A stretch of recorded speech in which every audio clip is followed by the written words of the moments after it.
up on that view. If you need a helping hand, don't you feel like a doggone fool? Close the window and lock the door. Take the rug up off the floor. Hey, hey, let's all get us up in here.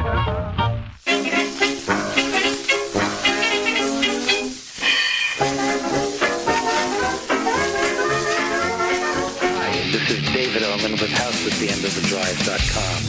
You're listening to KTLK, The Fringe FM.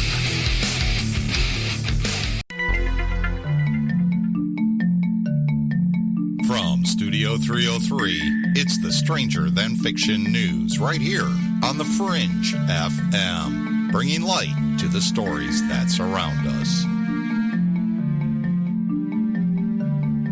Loud earth-shaking boom reported in 4 counties in southeastern Kentucky.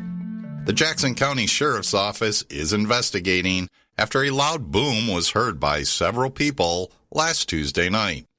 Officials say the boom was heard in Madison County and Rockcastle County as well. They say they do not know what the noise was and are trying to figure it out. It will be like finding a needle in a haystack. Devonna Hizzle lives in the northern part of the county. She says the mysterious boom shook the foundation of her house and scared a few of her neighbors. We've all had it shake the house before, but not this much. We've had a little dog that jumped, and that's never happened before. So it seems that this isn't the only time folks have heard a loud boom in this area. We did go to the Jackson County 911 Facebook page to look at some of the comments about this loud boom. Many locals speculated, but each offers no real resolution as to why this happened. Source, BendedReality.com. And an Area 51 Fastwalker UFO recorded by a drone. Brian Hensley posted footage taken of a UFO sighting on January 9th of 2019. But the actual event took place on October of 2016 in Beaver, Utah, which is just a couple hours away by car from Area 51. The first original footage shows the actual speed of the moving object at incredible speed, but the second footage is slowed down to allow the viewer to be able to see the object. Given that the UFO Fastwalker was filmed near Area 51, it is quite possible that the object, which is very similar to other Fastwalkers that fly through our atmosphere, belongs to one of their secret projects. However, this cannot rule out that it could be of ET origin. Again, posted by BendedReality.com. And a Yeti in Moscow causes a traffic accident on a Russian highway. Bigfoot caused an accident according to participants in the incident.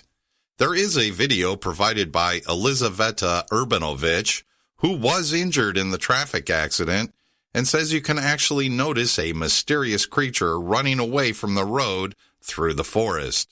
There are comments posted on the video that shows the dark figure seemed to move extremely quickly through the deep snow.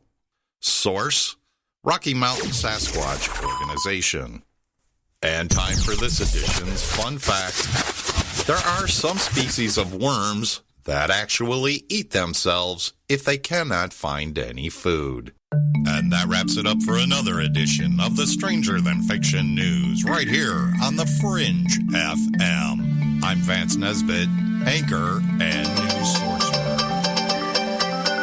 This is Paranormal News. I'm John Jeter. It seems like anymore, not a week goes by without hearing reports of more booms and screeching. A loud boom hit 4 counties in eastern Kentucky on the night of January 22nd. I have no idea where it came from. That is the mystery. Jackson County 911 posted on Facebook, "No, it's not a conspiracy, and no, we are not hiding anything." Okay, then what was it? Could be Ghostbusters. I don't know. I have no clue what this is. And there's the reports this week of rumbling in the skies of Arkansas.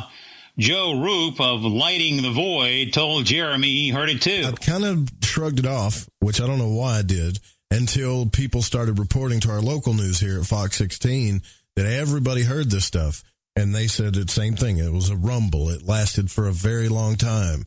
It sounded like a plane at first, and then it just kept humming. It shook things and vibrated things. It's weird. You go outside and you don't see anything in the sky, but it sounds like something's 100 feet above you. And in Salisbury, North Carolina, dogs and coyotes were howling when a loud noise that reportedly sounded like a combination of locomotive and space shuttle taking off lasted for about 5 minutes late on the evening of January 16th. And again, local authorities are clueless, or they're doing one good acting job. This series of events sounds like way more than a coincidence to us here at Into the Paranormal.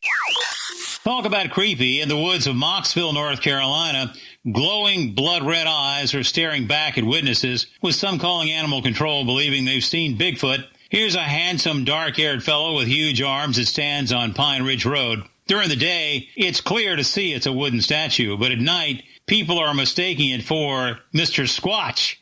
The Davie County Animal Shelter is telling people not to call 911, as they have been doing. They're hoping a little publicity might get things to quiet down a bit. You'll find these stories at ParanormalRadio.com. I'm John Jeter, and this is Paranormal News. Hi, Jeremy Scott here from Into the Paranormal, and I'm back live Saturdays at 6 p.m. Pacific, 9 p.m. Eastern, right here on the Fringe FM.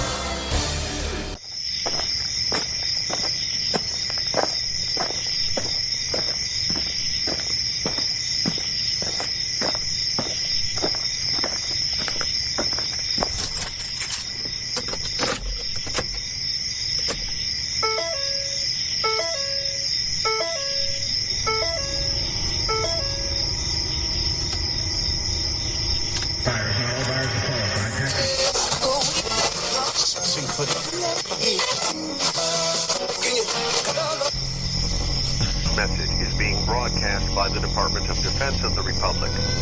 At 2 a.m. Eastern Standard Time, multiple unidentified objects were confirmed to have entered Earth's atmosphere. Discovery Houston, 20 seconds to LOS T-Drift. Contact, you're in orbit. The first message that comes to you is you are a divine being. You matter. You count. You come from realms of unimaginable power and light, and you will return to those realms. The vast stretches of the unknown and the unanswered and the unfinished still far outstrip our collective comprehension. 5, 4, 3, 2, 1. Broadcasting from Forest Tower Studios, all the way from the Deep South. Now, here is your host, Joe Root. Good evening. I'm Joe Roop, and this is Lighting the Void. It is Tuesday night, January the 30th on into the 31st. I hope you all are staying warm here in the U.S.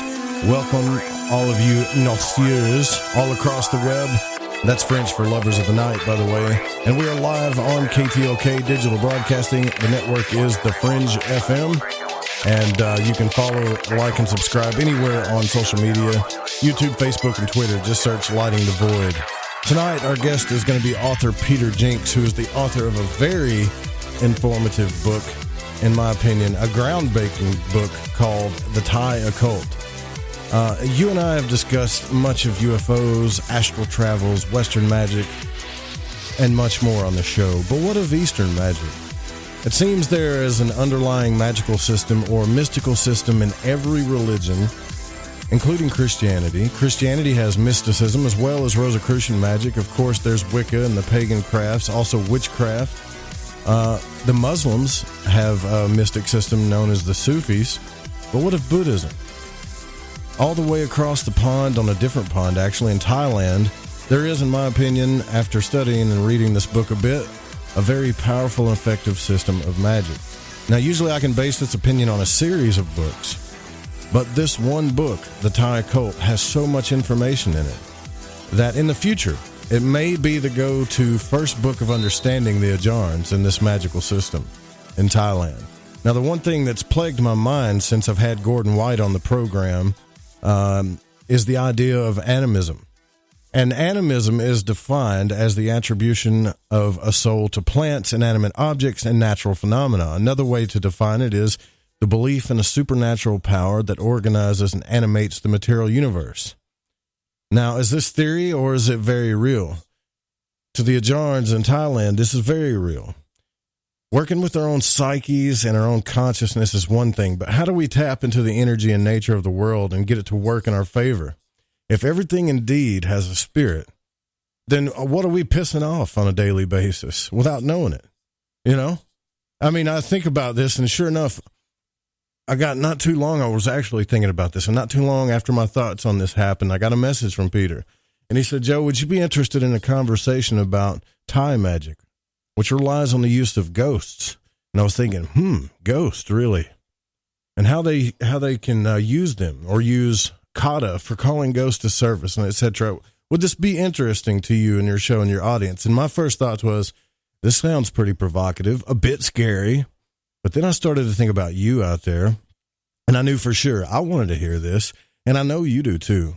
And so I got the book, and the funny thing is I started to learn about some of my questions that I had in a way I could understand, as well as a bit about the Ajarns. Now, Peter Jenx is the author of this book, The Thai Occult, and he also wrote the Thai Occult series, and this is his third version that's been released. And I believe the website is thethaioccult.com, and it talks about the Ajarns, ghost spirits, amulets, way more. We'll get into that. But Peter, thank you so much for joining us all the way from Thailand. I really appreciate it. An absolute pleasure, Joe. I'm glad we could time it well. Yeah, it's interesting. I went back and listened to some of your shows on Gordon's show and even on Greg Carlwood's show. And this is, I told you before the show when I got this book, it was the first time I ever got a book in my house, and I could feel it. I don't feel stuff. Well, everybody knows this, but I felt something from this book before I even opened it. I personally think that we are missing nature. We have lost the connection to where we are, what we do, where we live, what we live on, what we use, where we walk, everything that's to do with an actual life. And I believe that this has that kind of effect on people. People naturally are warmed by it. And besides that, the back cover of the book has got a specially designed yantra, a spell, which can be used as a tattoo on the skin. But it has been changed by Ajaan Deng, who lives south of where I live now in Chiang Mai, to pull good things to people who hold the book, for those good things to spread to the people who wrote the book and translated it, and also a little bit for him. Cool. That's cool. And every Ajaan, when I took round the book to deliver to people, all the Ajaans can understand the Lana language, and some can understand Pali in its original written form, which is the original language of Thai Buddhism. And they would look at the back, and then you could see them reading it, and then they'd burst out laughing and say, "Who's made that?" Well, because they could see what we'd done, you know. Right. Yeah. I like I said, I don't feel a lot of, like, this is really new to me. And I told you that, and I said, this is very, very new to me. I've never seen anything like this. Well, it's actually the first book on the subject of any substance. Right.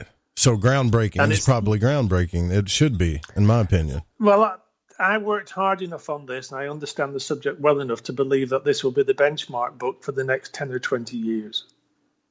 Now, can you tell me... that's a bold claim, but, you know. No, I mean, it's... you could tell you've put a lot of work into it. It's over 500 pages long, and it's full of information. And you know what? It's written in kind of a way that keeps you...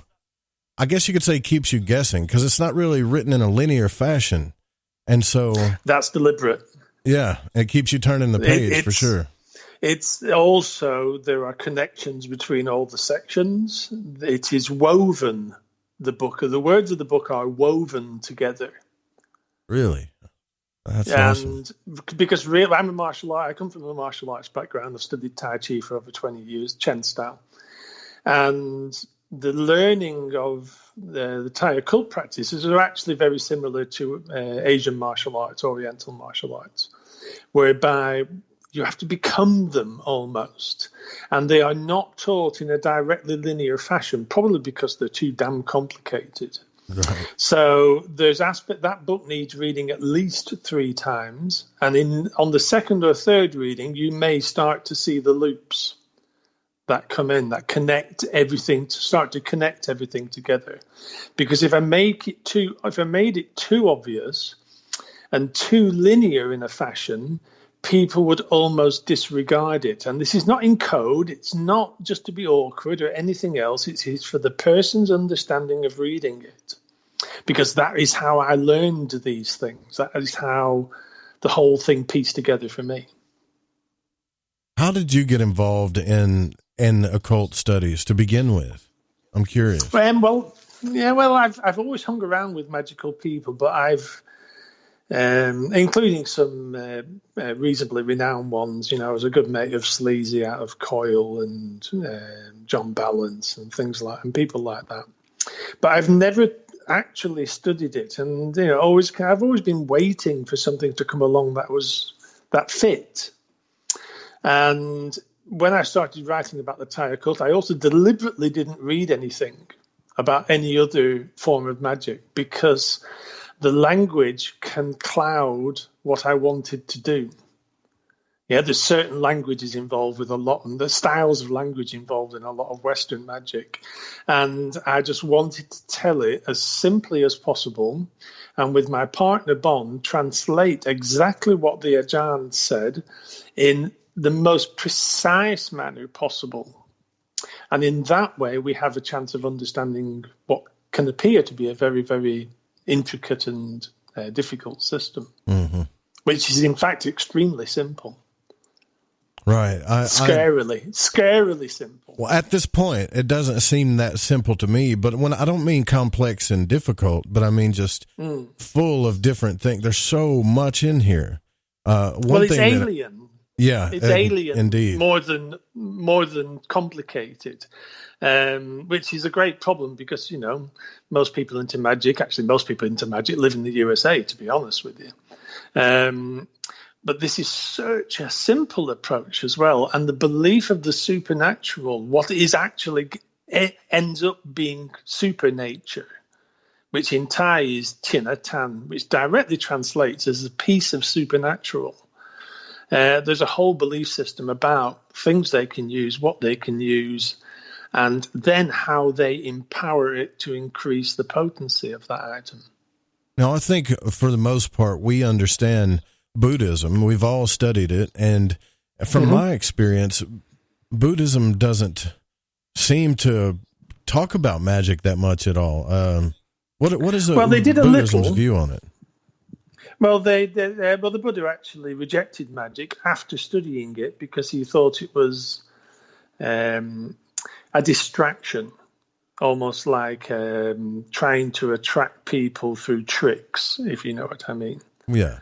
But with all forms of Buddhism, as they traveled to all countries, Buddhism has never eradicated any existing system, either belief system or magical system. It's just layered itself over the top. Gotcha. And this is the same in Tibet, same in Thailand. And this particular region, as my old mate Sleazy always used to say, is that it's like England. The boundary between the magical and the real world is extremely thin. But the people here follow Buddhism, but they use Buddhism and approach Buddhism in a magical way. So it just became part of protection. It became part of the wanting to have a better life, have wishes, and everything else. So for me, so I can get a clear understanding of what an Ajarn is, what's the difference between a Buddhist monk and an Ajarn? Well, most Ajarns have been monks at some point, especially in the region I live in, Chiang Mai, where most of the Ajarns in the book come from. Most of them have been a monk because that's the best way to learn what is called samadhi, which is focus, the intense focus from prolonged meditational practices. So pretty much all the people in the book have been monks at one point or another. And it's purely for training for them.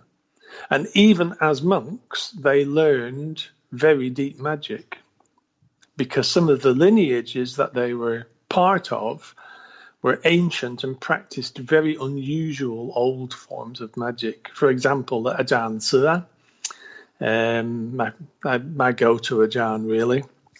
His teacher, who is now 105, Kruba Duangdi, his style of magic that he taught to Ajaan is extremely old. So, each Ajaan in the book, even though they have had similar studying practices and followed similar ways to attain the magical abilities that they have all learned something pretty different. So, and in the book there is, I've split up and listed each Ajaan's interviews, and it's very interesting to see the different styles. You can actually read the different styles of magic that they've studied. So this is not homogeneous.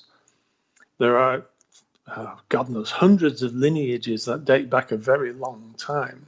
Some of them coming through Buddhism and some of them coming through lay practitioners who were probably a monk at some point. That's fascinating. I mean, until I met you and got this book, I had no idea that there was any type of underlying magical system in Buddhism. But it's really cool. In Tibet, there is the Bon system, isn't there? And in Japan, there is a very ancient system that I'm just starting to hear about. But with Buddhism's always just allowed the people to be. It's one of the wonders of Buddhism. It's a philosophy. It's a guide to life. It's a wonderful philosophy. I mean, if the planet took on the Buddhist philosophy, I think we'd be in a very different state. They don't. Well, we'd just probably be in a different mess. Yeah, right. Yeah, but I mean, like Buddhists don't. I mean, if you look in the past, they've never. I mean, Christians in the West, we conducted crusades and murdered people and all kinds of stuff, and you just don't see that with Buddhists. Not really. Well, you do. Well, you had a Shoka. Shoka was an Indian Buddhist emperor who killed a lot of people. It doesn't necessarily. I mean, this is a very warlike area in the past as well.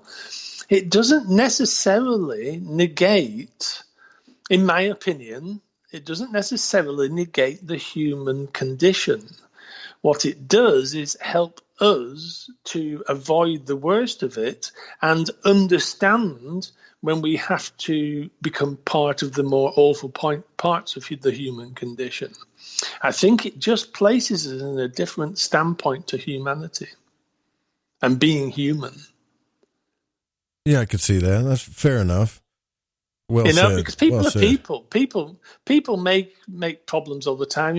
People murder each other all the time. They become wrapped up in stuff that they shouldn't all the time. People are people, and I think that's the case world over. But it's just a different way of approaching life itself, and then dealing with the burdens of life. And in this region, they've invented rituals that will take away any burdens from this life or previous lives, any big attachment of ghosts on your existence. A lot of it is about cleaning you, letting you come up again. A lot of it is about helping people become more than what they are. All the magic is based around that. So, if somebody is I was having a conversation yesterday, and this has occurred quite a few times in the past year, where somebody is just coming out of a bit of a depressive period. And I've recommended an amulet for them for something called Amnat, which just grants them a little authority. And watching how that then helps them just come up a little bit and escape the terrible problems that come with a bad time or depression, and watching them recover from it through that, or help them recover from it through that, is one of the great pleasures. And that's what this is. It is an aid for us making a mess of life or having difficulties or wanting to get on with people or appeal to people more, become successful, all those wonderful things in life, John. Sure. Yeah. I am, speaking of which, the one thing that got me, I guess, twisted me just a little bit, and it's only because I don't understand it, is that, I guess the Ajarns or this magical system, they kind of use dead people. And when I say dead people, I mean not just everyday dead people, but people that died in very terrible ways to get their help, like the ghost of that person to help them. And that's something I'm trying to wrap my head around. Well, it's again down to the concept of the supernatural. Okay, the whole system is based around using things that are supernatural in nature and angling it to benefit people in the way I was just talking about. Mm-hmm. Yeah. So there is a whole system with the woods, which is absolutely fascinating, and I'm nowhere near close to not understanding half of it yet. But there's two ways to approach the construction of an amulet. One is in Putakon magic, which is Buddhist-based magic, and you can use all the same plants, you can use all the same stones and the products and the woods, and they bring a supernatural power with them, and then the monk or the Ajaan will boost that power with a blessing and put some of these additional traits within it, like to help people in certain ways.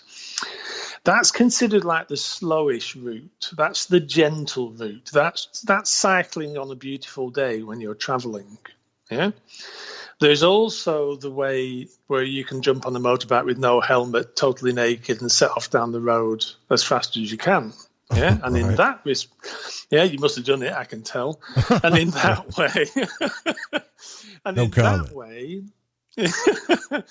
that way, they would use supernatural remains. Now, the Thais consider, and this is not just Thai, it's also Burmese, and some of the tribes of southern China, they consider that if somebody dies a violent death, it gives the remains supernatural potency. And if somebody dies while they are pregnant, it gives them a greater supernatural potency than if they weren't. So you have two basic types of supernatural remains, which one, the Pitai Hong, which is people dying before their natural time, either through suicide or terrible accidents or whatever else. And you have the Pitai Danglom, who are the pregnant ladies who die before their time, because they've got two spirits. They've also got the spirit of the child associated with them. And one of the beliefs in this region is that they will have to spend a certain amount of time in the lower world fighting to be reborn, but can only be reborn once they have been there long enough for what would have been their natural lifespan. Yeah, so say they were going to die at 80 but died at 23, they would be stuck for 57 years. And the power of those remains can be extremely potent and add real force to any wish of a person or anybody wanting the attributes and the magical attributes that come with human remains.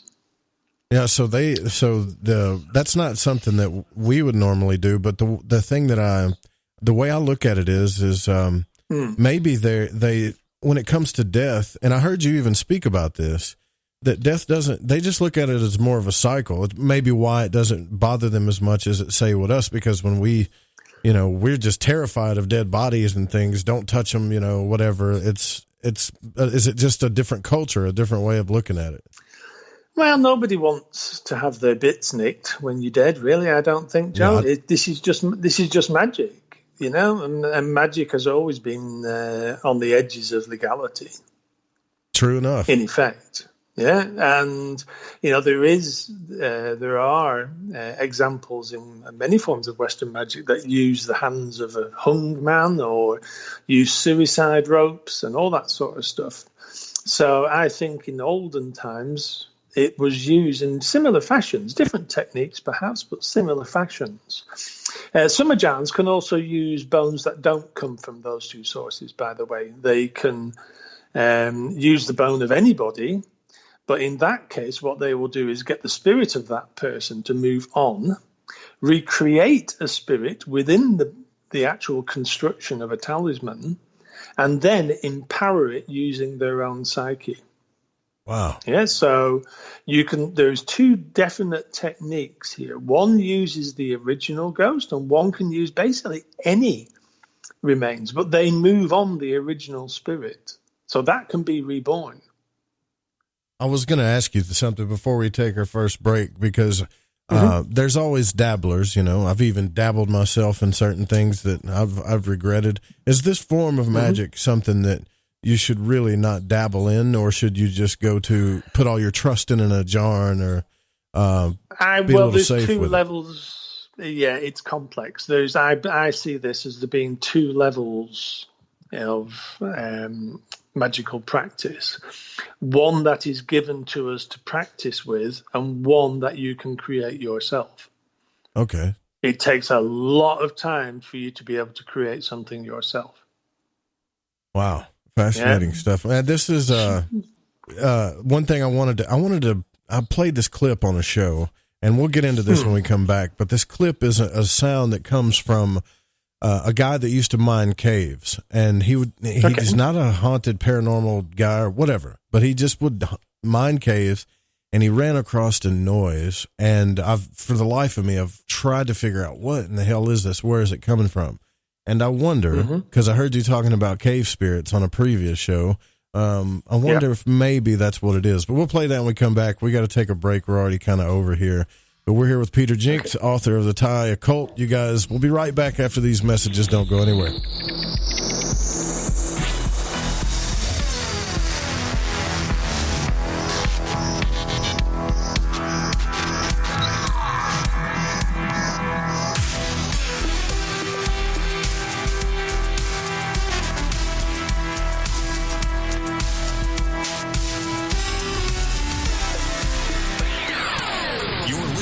Lighting the Void Radio.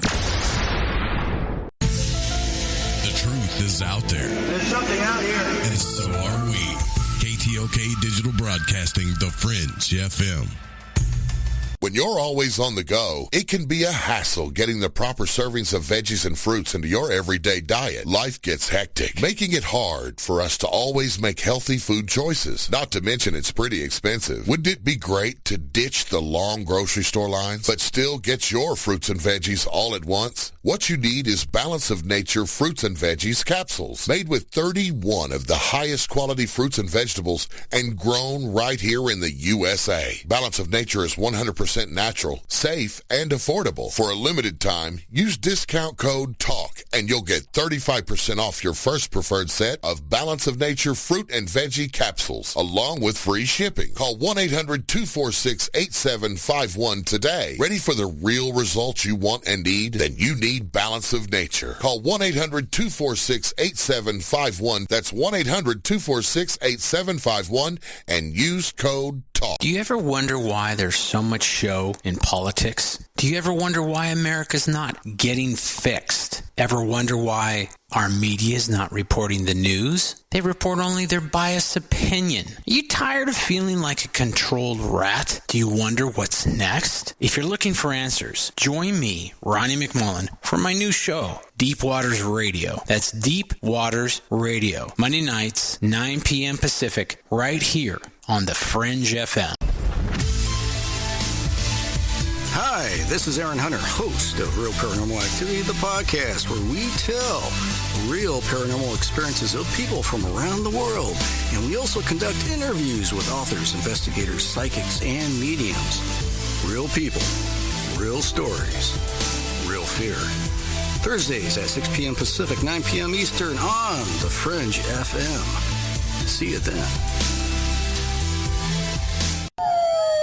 When I'm done running with the wolves after hunting down a half-ton bison, I look forward to a mind-teetering escapade evening on the Fringe FM.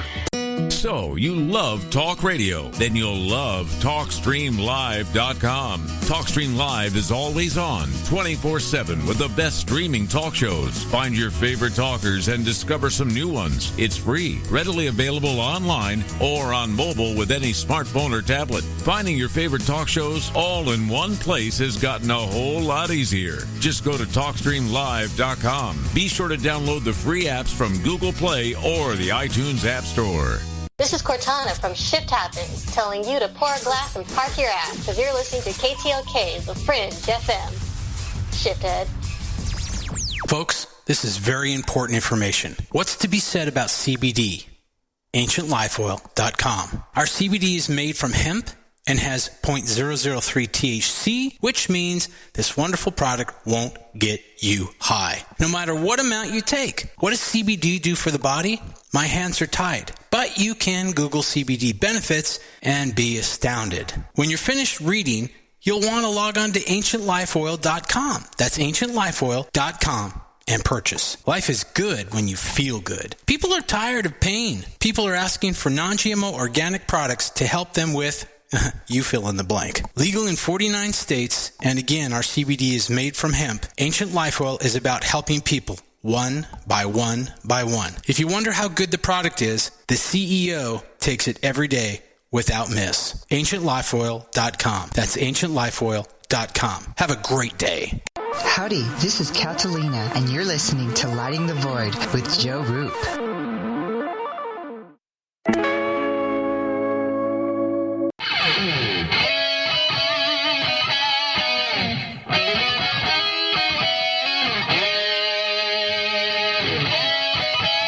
All right, welcome back to Lighting the Void. Listen, if you guys love the show or you get anything from it, please donate if you want to donate. There's a donate button on the website. Also, we have a new shop there where you can get hoodies and T-shirts and Lighting the Void swag, and we've already sold a few of those. I can't wait to, when you guys get that stuff, please take a picture and send it to me. But we're here tonight with author Peter Jenx, who is the author of The Thai Occult, which is a very fascinating and very informative book. And I think the one thing that gets me the most in this book, or actually one of the first things that got my attention, was that they talked about calling forth ghosts using Kata.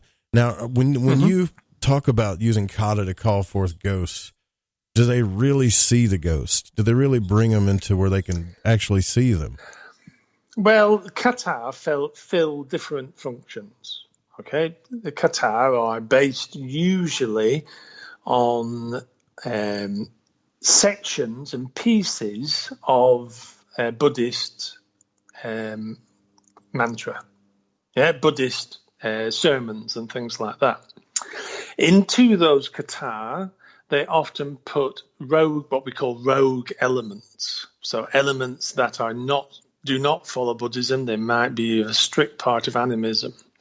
Generally, a Kata will be calling for protection from the Buddha while you play around with stuff that you're not really meant to, and forces that you're not meant to play with according to Buddhism. Pardon me. So, and also within that Kata, there's always something calling to the ghost. Now, that's generally calling for a favor, calling for a wish. But there are some very famous Kata that really pull ghosts close to you, the ghost in the amulet close to you. And I think the most famous one is by Ajaan Wela. And I often give it to people to use because it's also reasonably simple. And I'll just give you 3 choruses of it. And it's Ehipisa Jamale Sojasomale Ehimama. Ehipisa Jamale Sojasomale Ehimama. Ehipisa Jamale Sojasomale Ehimama. And the effect that it has when I say it is that you get a feeling which comes from the proximity of the ghost that you can then make a request to, usually offering what we call merit in return, or an offering in return for the wish that I was asking for. Oh. Now, merit is something that we gain through the making of good deeds. Now, this is the interplay here. The saying of Kata, like the saying of all Buddhist Kata, calms the mind. Yeah, and it basically works to stop all that manic chatter that we end up with that can drive you mad in the end. And which also avoids you, which also kind of stops you becoming part of the natural world. And using those kata, if it calms you enough and brings you back to yourself and gets rid of all these problems that we can gain, mental problems that we can gain in life, we can use these items in a very pure way. And the merit we offer, merit is accrued good deeds, and the simplest of which is like giving to charity or helping somebody. And you donate mentally the merit that you have accrued for doing something to a particular ghost that's actually done you a favor. And through that merit, they get the chance to rise in the spiritual realm. Okay. So this sounds like there's a lot of karma. When I say karma, I mean a lot of cause and effect and karma behind a lot of this magic. I think this cause and effect and karma is behind life. Yeah. Yeah, but it seems like it's really expressed in this type of magic, you know. Well, it's kind of, I think if we improve ourselves, if we increase our focus, and focus is a huge part of all forms of magic. Mm-hmm. It has to be indomitable. It has to be iron your psyche to bring forth supernatural, or what we can term as supernatural powers or magical powers, however you want to term it. But it also has a great effect on life, and it can really improve your life and make it very pure life. So I look at it more just as a path. And from that path, we can learn about the good things we do, about the bad habits we have, about the terrible brain patterns we have, about the good brain patterns we have, and just understand ourselves a hell of a lot more. Yeah, that's something I'm trying to work on too. That Gordon's actually had me work on. It's not that the original, I guess you could say, Golden Dawn systems or whatever didn't talk about meditation. They absolutely do. It's just we've got a lot of modern tools now to help us, like the app. It's called Headspace. That's a really great app to learn how to meditate and focus. And with all of the stuff that, I mean, every day, man, it's YouTube, Netflix, Facebook, Twitter, the mail, TV. That's not focus. No, that's it's scattered. No, it is. And relying on an app to tell you that you're meditating properly, I'm sorry, but that's bollocks. Yeah. You should know, and it should be investigated, and you should have a good teacher. And only through a teacher can we start to understand the layers of the mind and the layers of ourself. And this is part of everything. And there's millions of ways to get to that point. There's no one direction. Right. Yeah? This is just about knowing ourselves. And if we know ourselves, we can know others and hopefully become nicer people. Yeah, I know. I remember him saying, look, I don't want you to become dependent on this stuff, but you got to get yourself to where you focus to begin with. Because, even in the Crowley's text where he would have you sit in a certain position, right? And I think it was experimental at first, sit in a certain position and focus and see how long you can do that before you start to go a little bit crazy. And I was thinking, well, I can do this for an hour, right? No problem. And then I got in I think it was the God form, where you just sit in the God form and just sit there and focus. And I think it was about 30, 45 seconds before, I had to itch. I had to look at something. My brain started thinking about something else, and I'm like, oh my gosh, I can't do this at all right now. 30 seconds is a lifetime for some animals, John. I did all right my first time then, huh? But that's where it all starts. Yeah, it has to start somewhere. Some people might last half a second. It doesn't matter. None of that actually matters. Yeah. I'm of the opinion that basically we're given a life to try and work out some of the shit that we start off with. And the more we can actually become aware of ourselves, the more we can exist as a happy kind of, coherent human being that other people can appreciate. And we can appreciate of ourselves as well. Yeah, so all this is kind of wrapped up within humanity, which is why magic is all the way around the world. It's been present in our society since the first society. And I just think it's just another spiritual practice that other dominant religious practices have tried to get rid of because it's an act of freedom. Yeah, there's the church is nature. Yeah. Or yourself. Now, that kind of doesn't make any money for anybody. No, it doesn't. It really doesn't. But I want you, if you don't mind, to help me understand something that I'm trying to learn to understand. I'll give it a go. And it's a very broad topic, but it's new to me, which is the idea of animism. That everything has a spirit. Everything, not just me, but everything else. Well, I think we can. Okay, the Thai practicality towards that is that all spirits are useful. Yeah, there are certain ways, like, the early societies in this region, the first Sakyan, the first magical tattoos in this region were of animals, and people were trying to attain the power that animal was perceived to have. So, in modern animism, it gets a bit fluffy.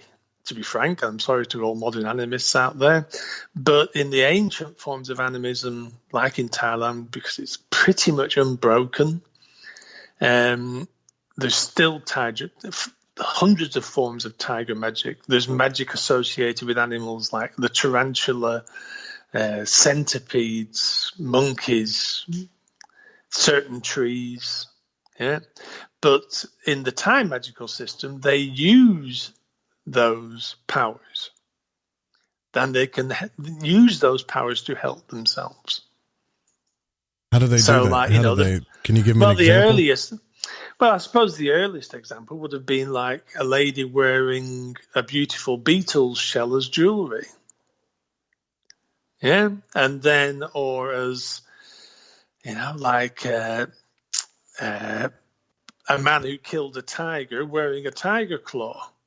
I gotcha. Yeah, so it's representations of using magic that they perceive as magic within nature. And I suppose over time and through practice, they worked out how to give those magical properties to other things. So now you can get like tiger magic put into tiger fur, or put into a silver statue of a tiger that's got a tiny bit of herbal content underneath. Yeah, so the ways they can produce similar traits that were given by the animals, and I'm making this up as I go along because I've never been asked this question before, the ways that they use those animals has led to a magical practice to reproduce those attributes that they can bestow. So do they believe that everything has an underlying energy that has certain aspects to it, basically? Only if it's useful. Something they believe in the supernatural. Gotcha. Yeah, so like there's an amulet that people make out of a cat that's miscarried kittens. They've got to miscarry naturally, and they use the spirit of that cat to bring good fortune. They discovered that keeping an unborn kittens on you or in the home brings good fortune to the home. They learned that like the placenta of a cat is actually shaped like a money bag, and they have a way of empowering that to bring money to you. The placenta of a cat? Yeah. I imagine that shakes up some people a little bit. Well, it's called a rock mao. I've got one in the other room. It's called a rock mao, and the more they look like a money bag, the better. And they're kept in oil and worn as an amulet. Very, very, very traditional, old animist magic that smart people have discovered have supernatural qualities and how to bring out those supernatural qualities. But it's not every animal. Things like cattle, cows.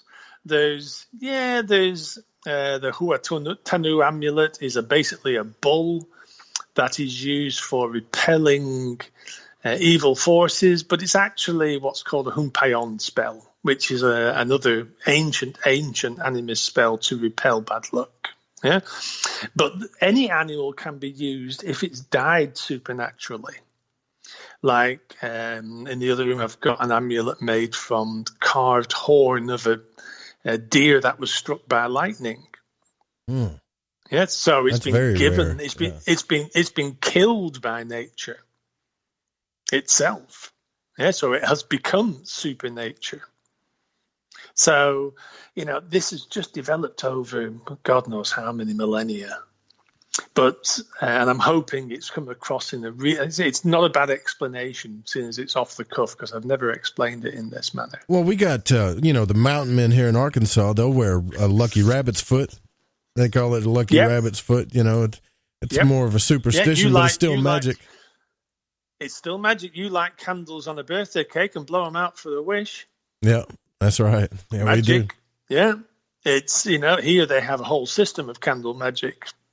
But it's all candle magic, all Western candle magic.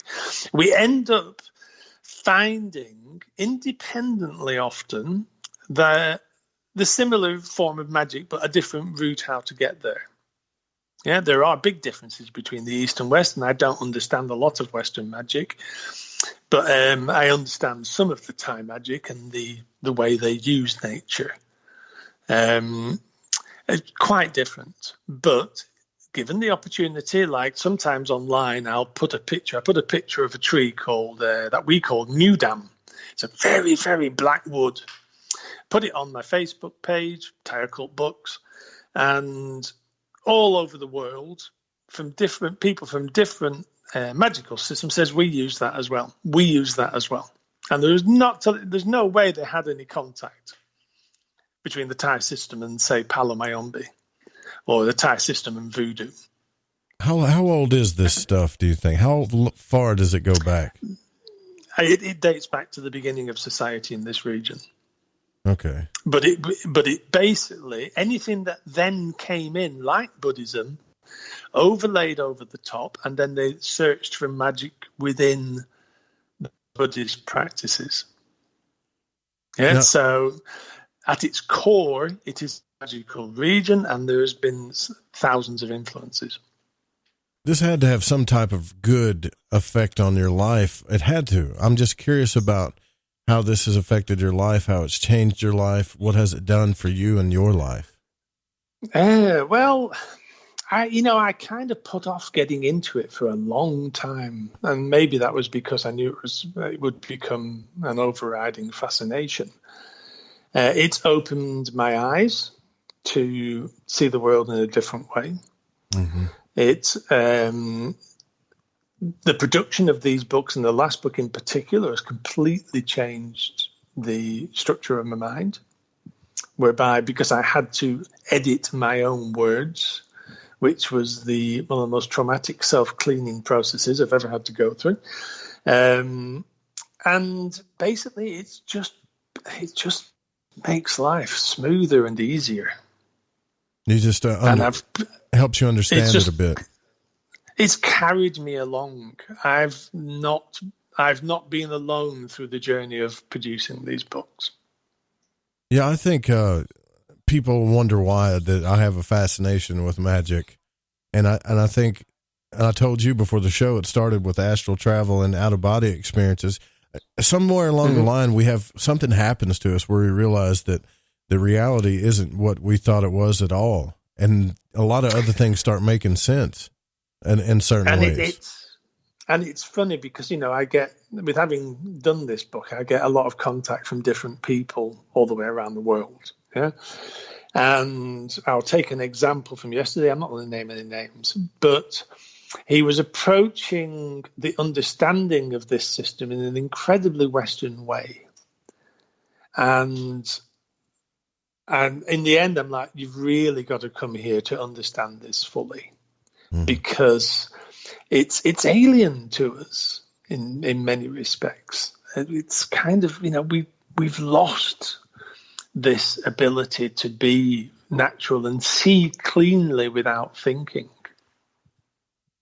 And that's one of the things that it's done most for me, just to be able to sit and look and feel without a thought process. And silence, you mean? In silence, yeah. I don't know why I can't do. I mean, I'm not saying I can't. I just years and years of upbringing. Yeah, it's very hard. Does it help when you when you go in nature? Does that help? I think it helps to be in a country whereby everybody is also doing it. I think the pressures of Western society is terrible upon us. Yeah. You know, but any help we can get to cope with those pressures, any release we can get, even an hour once a week going and studying something, learning how to be quieter, you know, it can be a fantastic help. But here, it's kind of, you know, I hang out with people who are like that. So it's just you're surrounded by it, so you kind of I'm surrounded, you so that adapt makes to it it easier. Yeah, that makes it easier. It's kind of it's like osmosis. You know, I was sat at Ajarns last night for 2 hours. I've got to go and see him again tonight because we're doing something in the graveyard that I want to photograph. So, you know, it's like a lesson by osmosis, and that's again very, very Asian. You are given, you are guided without being told, and you explore within yourself. I can believe that. Based on things that have happened just in my life, I can believe that. It's just we don't know how to pay attention to it sometimes, you know. Gordon's actually visiting. Oh, really? He's going to have a good time. Well, you know, I think he will get it. I will take him to see various people that he knows of that we've talked about.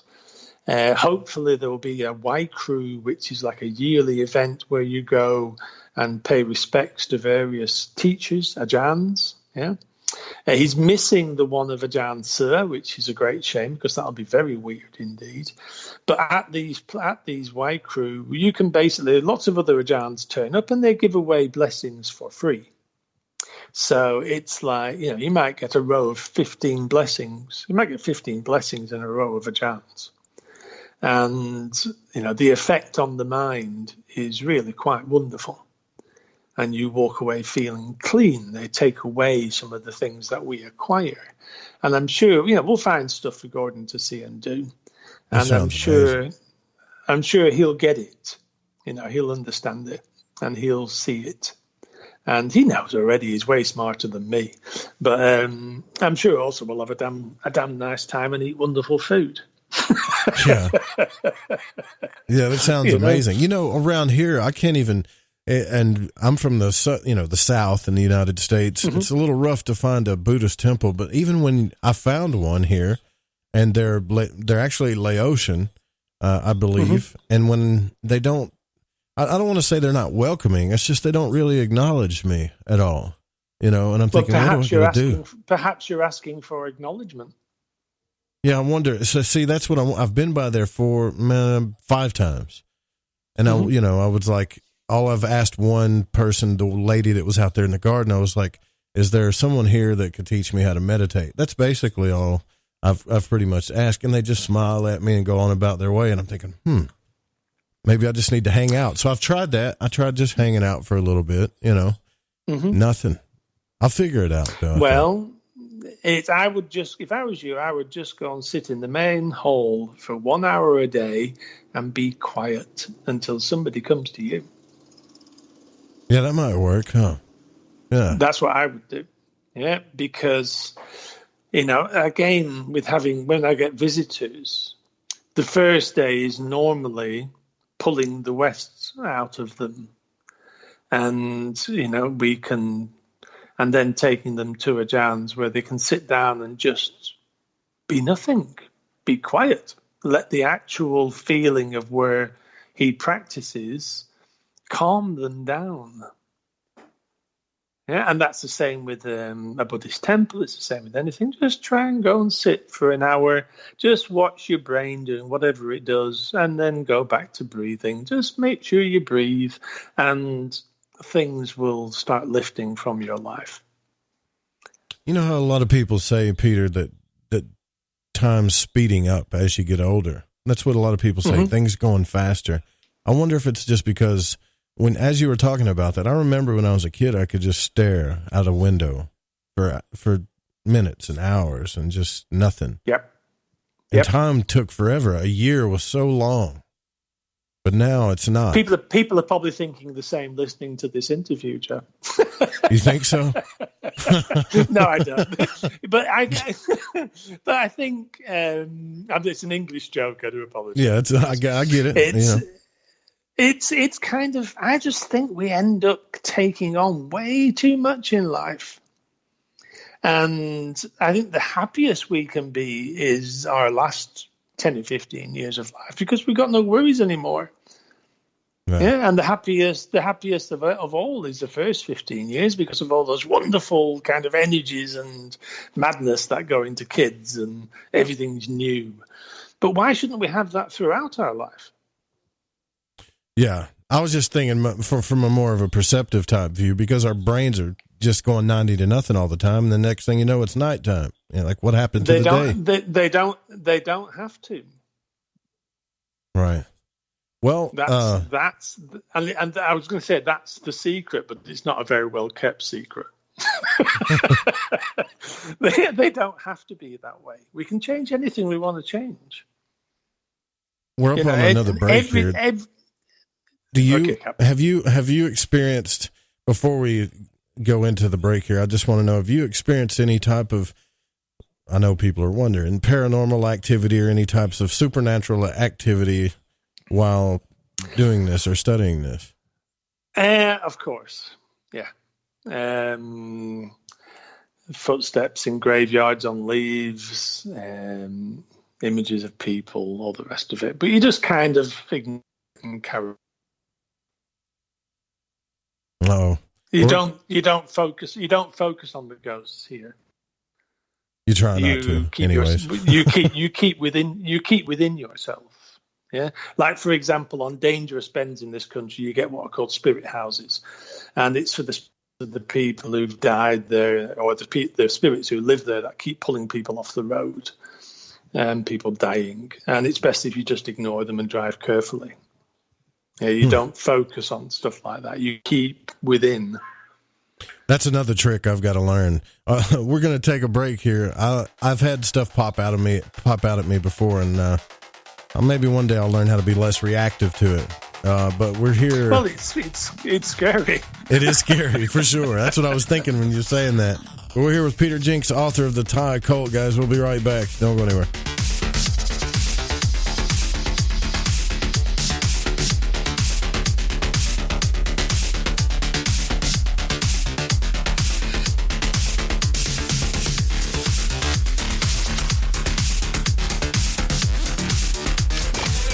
Nurse, let's get this man to the ER stat. Right away, doctor. We see this every day. Heart attack or angina pain due to blocked and clogged arteries. Chelation can remove obstructions or blockages from arteries and help avoid painful and expensive surgery. Now there's Angioprim. It's a liquid oral chelation product that you take with juice. You start to feel the results fast. Angioprim increases blood flow all over the body, and that means more energy and strength to take on the day with less aches and pains. 60 years of research has gone into chelation, and Angioprim is the result. A safe and easy way to unblock your veins and arteries from buildup that slow circulation. Paging Dr. Jones. Please report to the emergency room right away. Log on now for a special radio offer from Angioprim. That's angioprim.com/radio.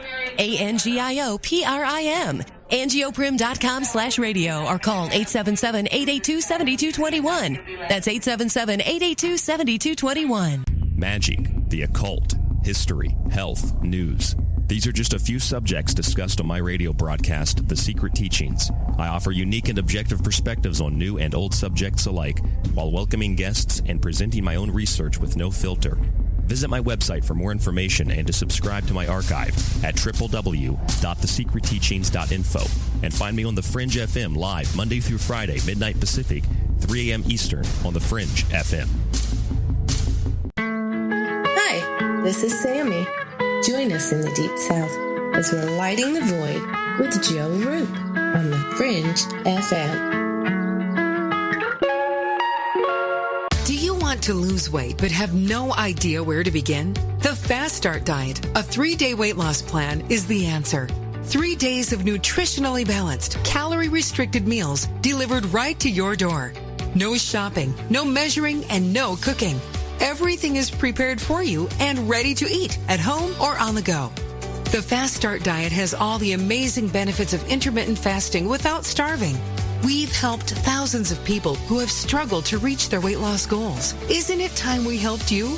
With the Fast Start Diet, you'll lose weight and feel great. Find us on Amazon or go to faststartdiet.com and use promo code POWERSAVE to get 10% off your first box. And as a special bonus, we will include our #1 rated appetite suppressant spray free with your order. Whatever your diet plans are, start with us at faststartdiet.com and use promo code POWERSAVE. Yohoy there, Gigi here. And I'm Cortana, and we're going to bring you on a journey through all things paranormal, metaphysical, ufology, and even psychedelic on our show, Shift Happens, live, Fridays at 7 p.m. Pacific, that's 10 p.m. Eastern, on the Fringe FM. And remember, kids, don't feed the Archons. Feed ducks instead. Duck up.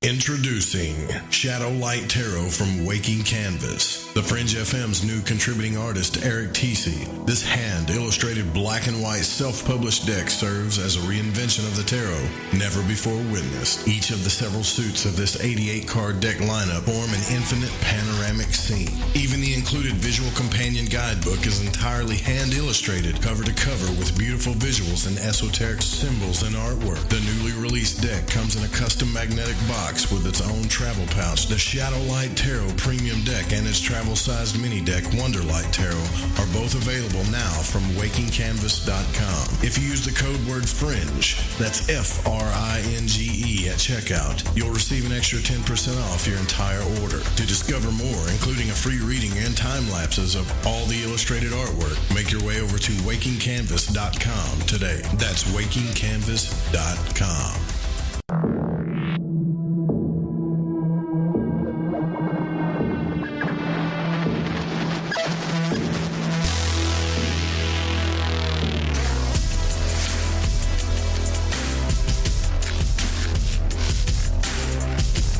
All right, welcome back to Lighting the Void.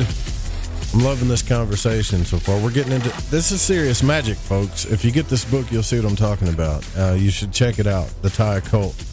It's a nice book. It's over 500 pages long, and Peter has done a very good job with the book.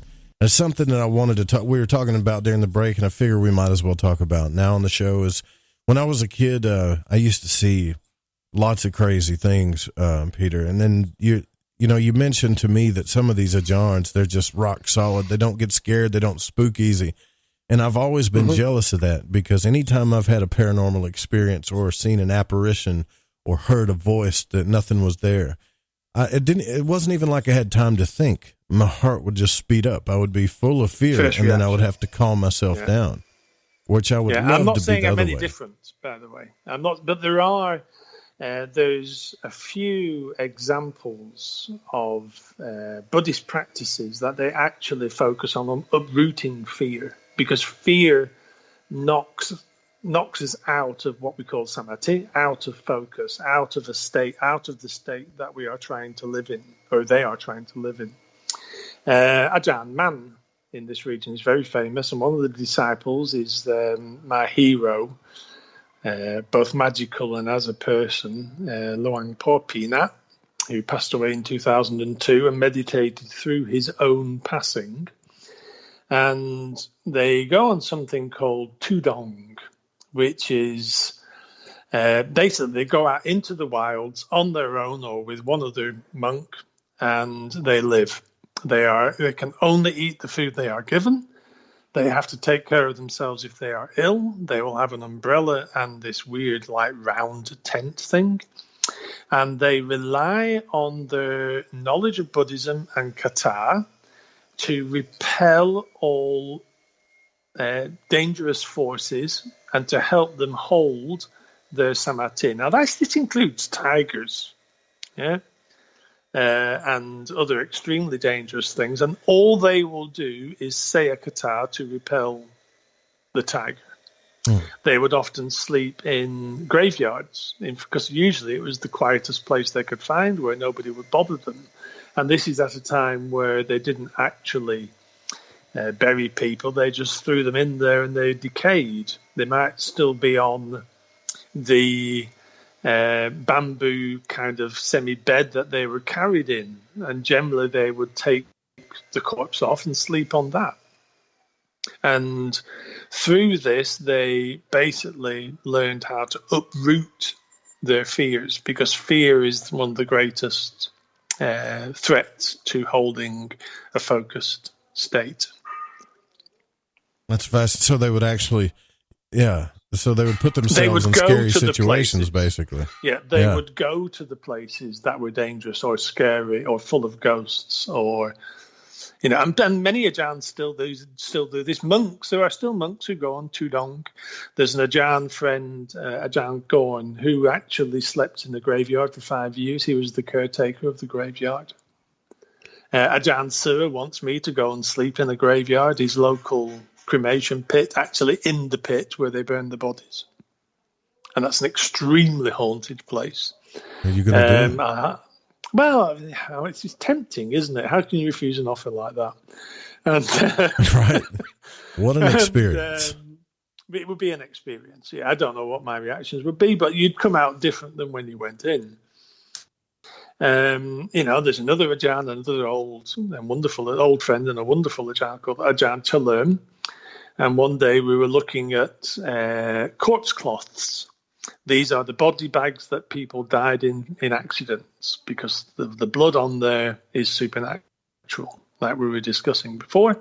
And he had a pile of them, and they were so strong I could barely even touch them. And he's holding one up that's really stained. He goes, I might make a pair of trousers out of these.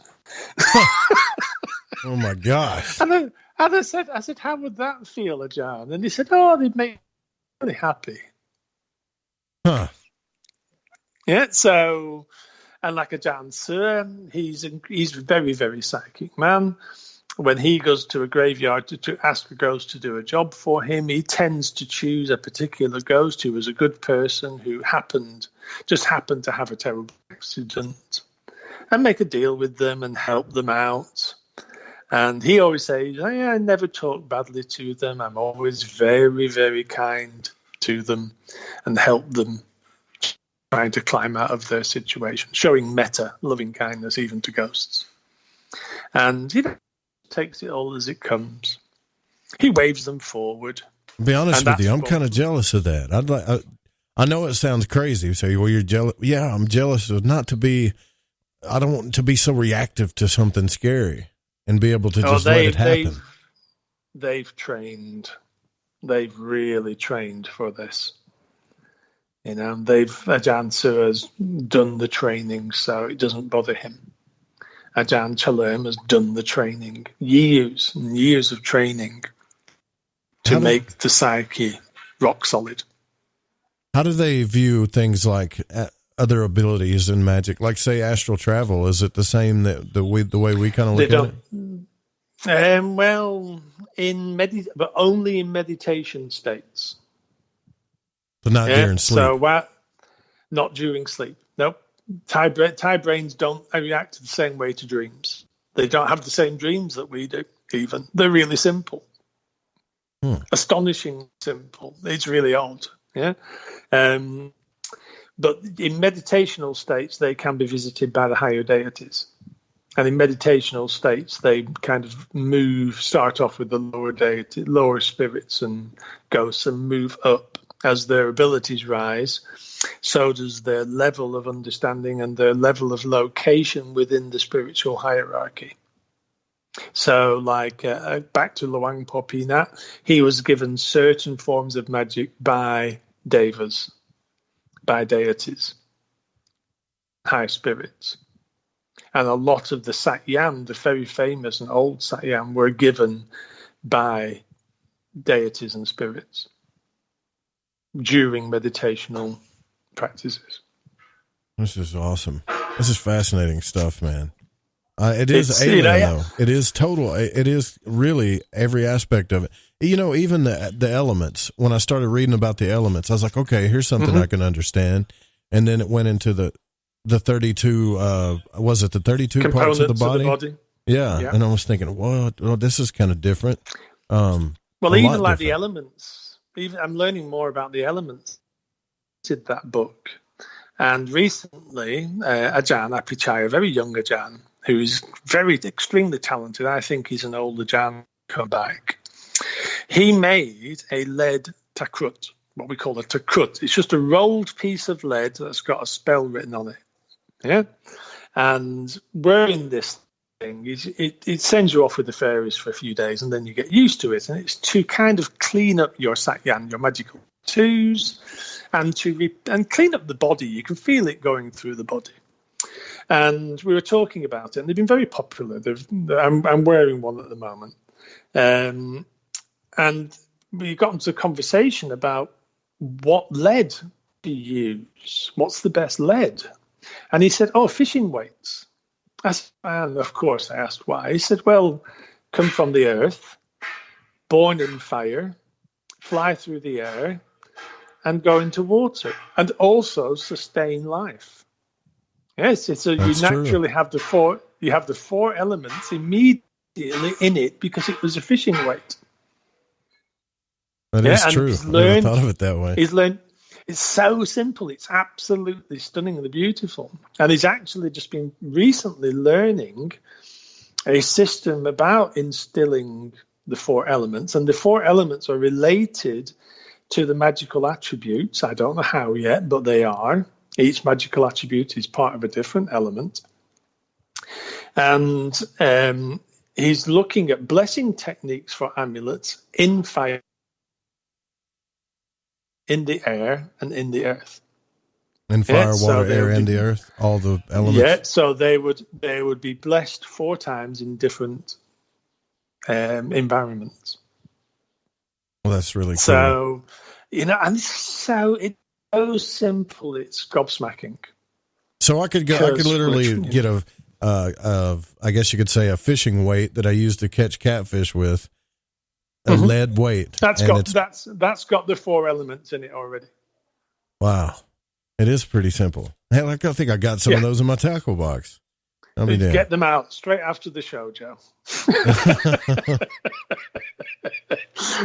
Because they're useful. And it's amazing what they use and how they use magic. It is that simple. Okay. One of the things I didn't put in the book, because I thought it would give it, take it out of balance, and we may as well put it on your show if that's okay. Yeah. Is that some of the cursing systems are absolutely terrible.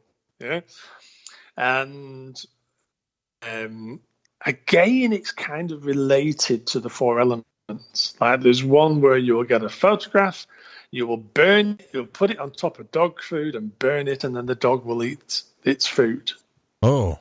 So if I wanted to really do somebody some harm, that's what I'd burn a photograph. If you know what I'm doing. If you know how to call the problem to the person.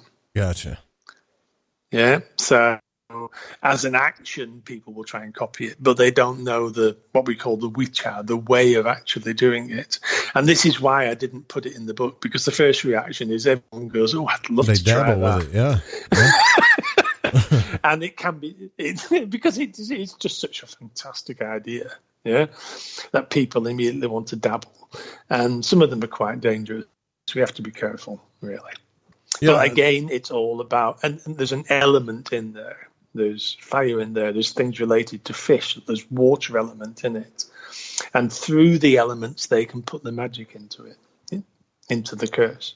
Well, here's the thing. I get a lot of messages about, I need to learn magical self-defense. I need to learn, I think I'm under attack, Joe, this, and I've gotten multiple messages about that. And I'm getting to the point to where I'm like, look, I think if you just treat people the way you want to be treated, you won't have to worry much. Precisely.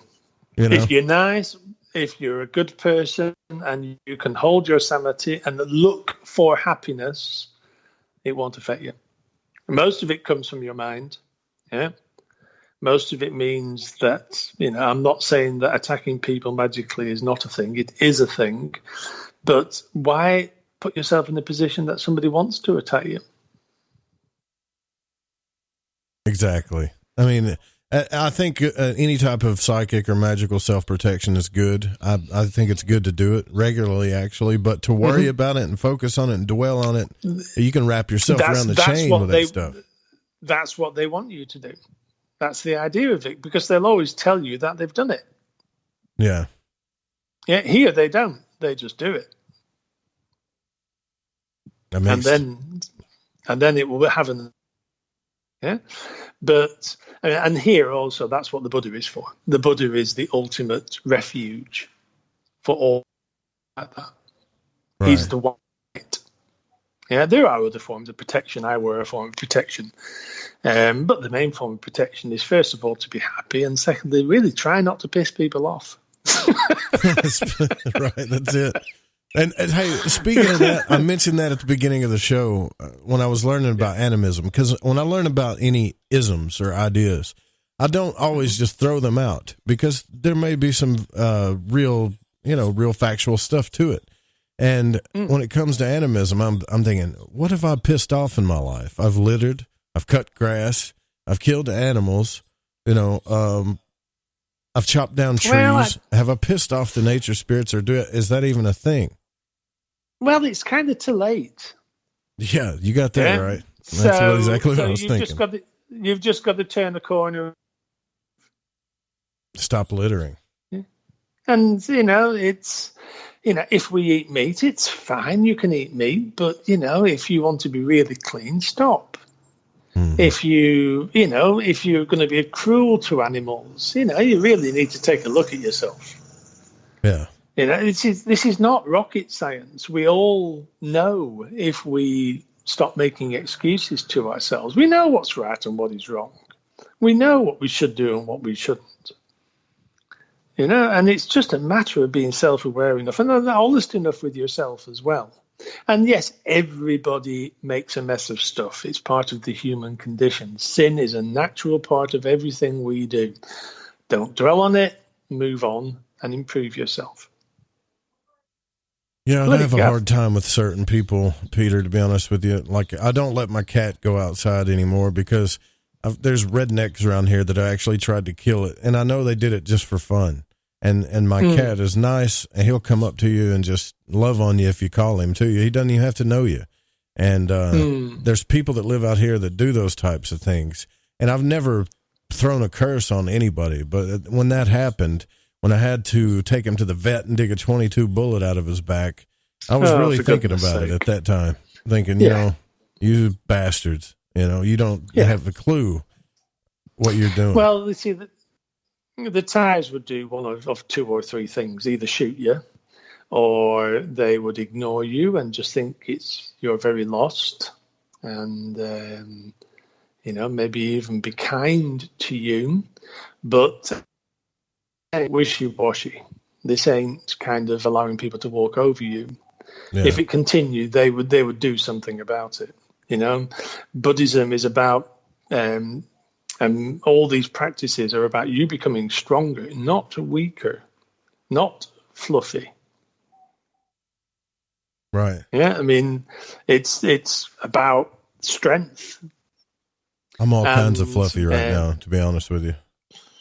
Well, it's hard, like when people first start learning meditation, say, and I'm not an expert at meditation, I don't pretend to be. But when they first start learning it, the release of all those lovely endorphins, everybody becomes smiley and happy and can't understand why other people are horrible.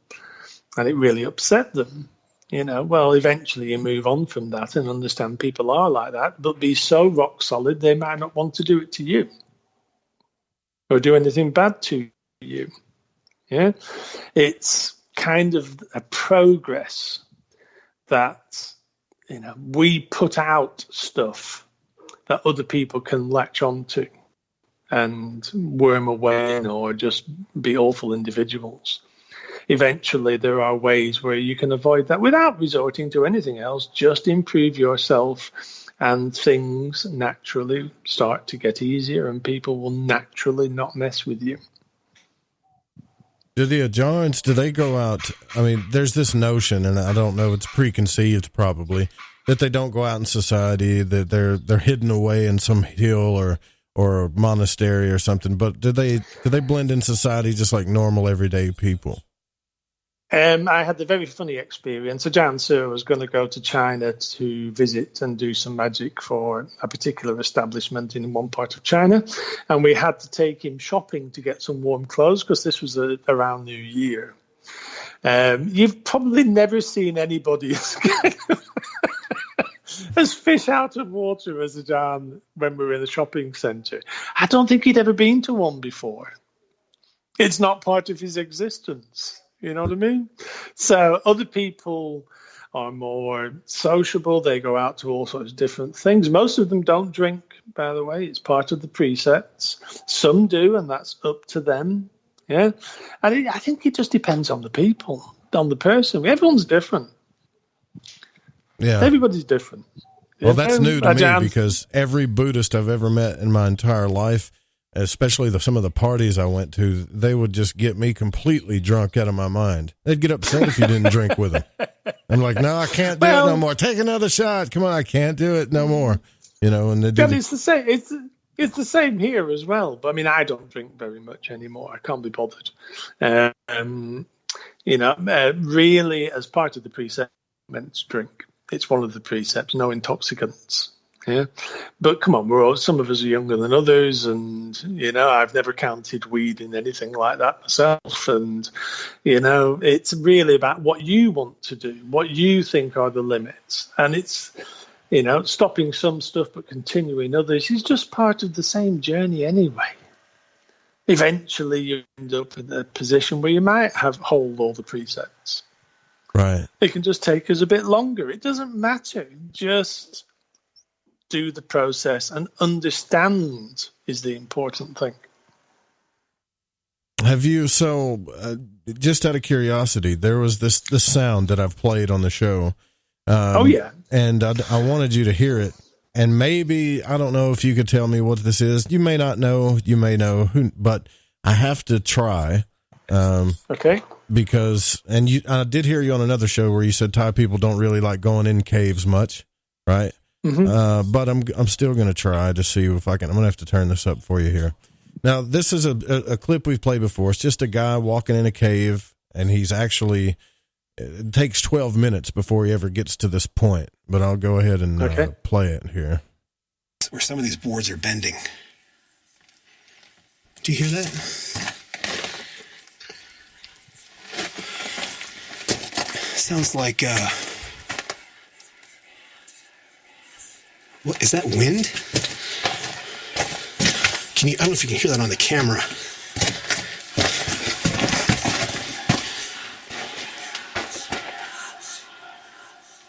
Do you hear that? That's great. Just hold on, wait till we... Well, I don't know what that is. That doesn't sound like wind, but that's crazy. So when I heard that, I was thinking that's a real poltergeist. There was like a barrier in the cave when he was walking to it that it would get louder, and when he got to a certain spot in the cave, it got even louder, almost like turn around and back up, and it freaked him out, and he took off running. No wonder. Yeah, he tried to act like he wasn't scared, but he was. And that would scare the shit out of me as well. Yeah, and I know it's right. And he's really deep in this cave. And I was listening to your show with Greg Carlwood, and you guys were talking about different spirits and cave spirits. And I was thinking, I wonder if maybe he was about to walk on something or pissed off a spirit, and it finally just manifested. If that's even possible. Well, we can't know, to be honest. And I can't know because I've not been down the caves in America or wherever it was. That was in New Zealand, I think, the cave he was in. New Zealand, yeah. We are entering the earth, and it gets a bit weird. Thai caves are the same. It gets can get very strange. And again, people on Tudong, the monk practice where they go and combat their fears, also used to go and meditate in caves for weeks in pitch darkness. Wow. And be brought food by somebody once or twice a day. That will get you over quite a few hurdles. That's pretty intense, actually. Yeah, that will get you through a few barriers. Trust me, because there are spirits believed to be spirits in caves that are extremely powerful, ogres and deities, and also the naga, the mythical snakes, live in some caves. The Lursi, one of the higher deities, the conduits to the gods, who are like the old medicine men of Hindu origin, Indian origin. There'll be a spirit of a Lursi associated with a cave. So there's a whole hierarchy of spirits. But it's something I'm going to interview about, find people I can interview about we're going to do an appendix to this current book. Hopefully nowhere near as long as it. A few hundred pages, just basically investigating things that have arisen from the first book. And the two main things are land spirits and cave spirits. People are very interested in the Thai attitudes towards both. So when we build a home this year, hopefully, I'm going to interview what Ajaan Sir does to basically make a spirit house for the land spirit to live in. That sounds cool. Interview extensively and tell the story of how they do it and what they're aiming to do, because this has been pretty much lost predominantly outside of this region. The ability to do that. Well, I've only got a few minutes left here with you, and there's so much more I wanted to talk to you about.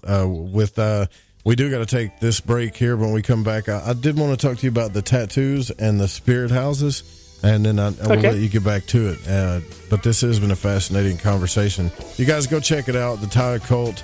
Isn't that the website, thethaioccult.com, right? Yeah, just click a book on the front page. It's there. Right. You guys go check that out while you're listening. And then if you happen to want to listen to the rest of the show, or you're catching it on the podcast version, we'll have all the links down in the show notes as well. We'll be right back with Peter Jenx. You guys don't go anywhere.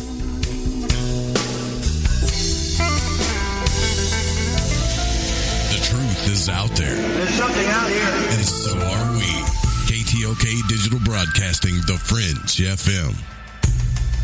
Alright everyone, this is Justin from the UK. Excuse the chitty. If you're into the Fringe and you want to hear the brass tacks, me old China plate, Joe Roop and his guests on Light in the Void will open your mince pies. You need to shut your northern self and use your 10-speed gears and listen to them bubble. You could hear a Barry Crocker, no Brussel, but he ain't no holy friar. Anyway, you be the Barnaby Rudge and take a butcher's. Hey Fringe FM listeners, did you know that when you're on the road with limited data or no Wi-Fi available, you can still listen to every minute of the Fringe FM by calling 701-719-3971. No smartphone, app, or internet needed. Saves your data plan and no extra cost if you have unlimited minutes. Call 701-719-3971. That's 701-719-3971. Listen to the Fringe FM on any phone, anytime, anywhere. Are you intrigued by Paranormal Talk Radio? You'll love the new Paranormal Radio app from TalkStream Live. You'll find a great selection of talk shows covering UFOs, ghosts, strange phenomena, and much more. Download the Paranormal Radio app now and start listening to the very best in paranormal talk entertainment, including the network you're listening to right now, the Paranormal Radio app.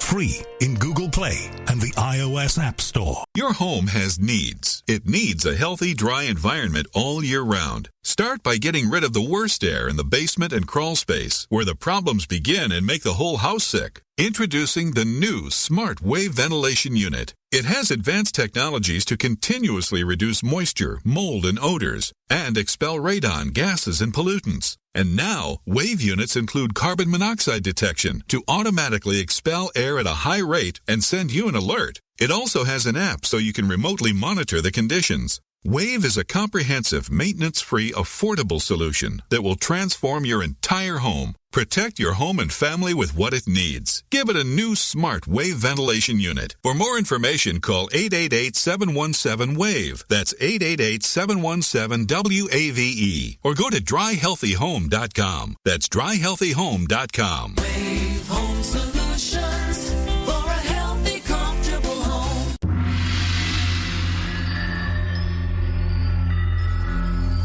Greetings, galactic community.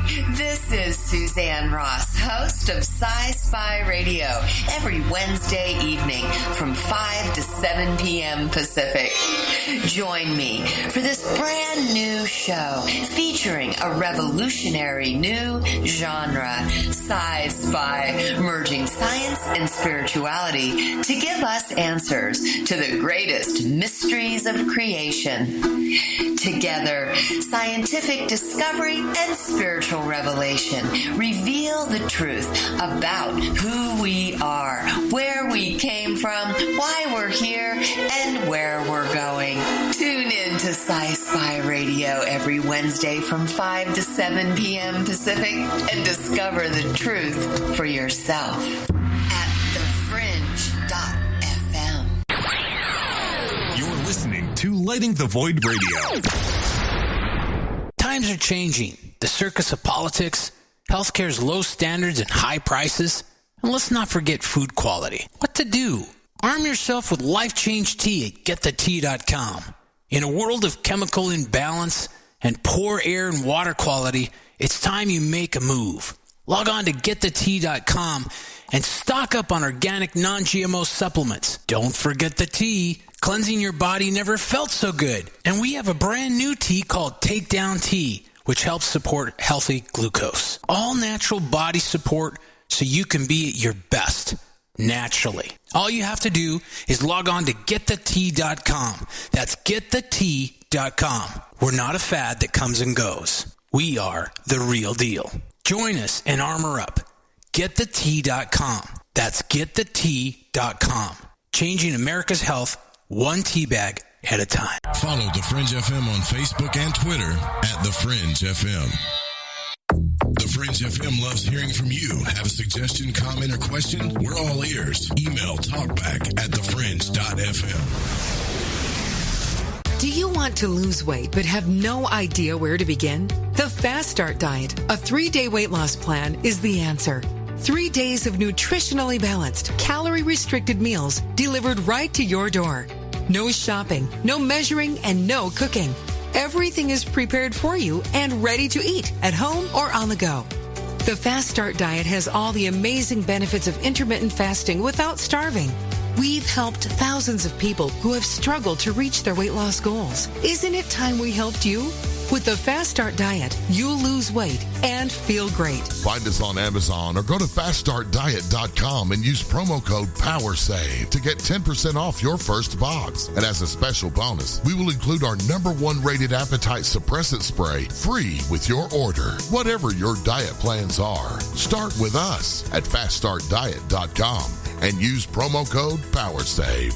Want to know what's on The Fringe FM? Check out our schedule at thefringe.fm.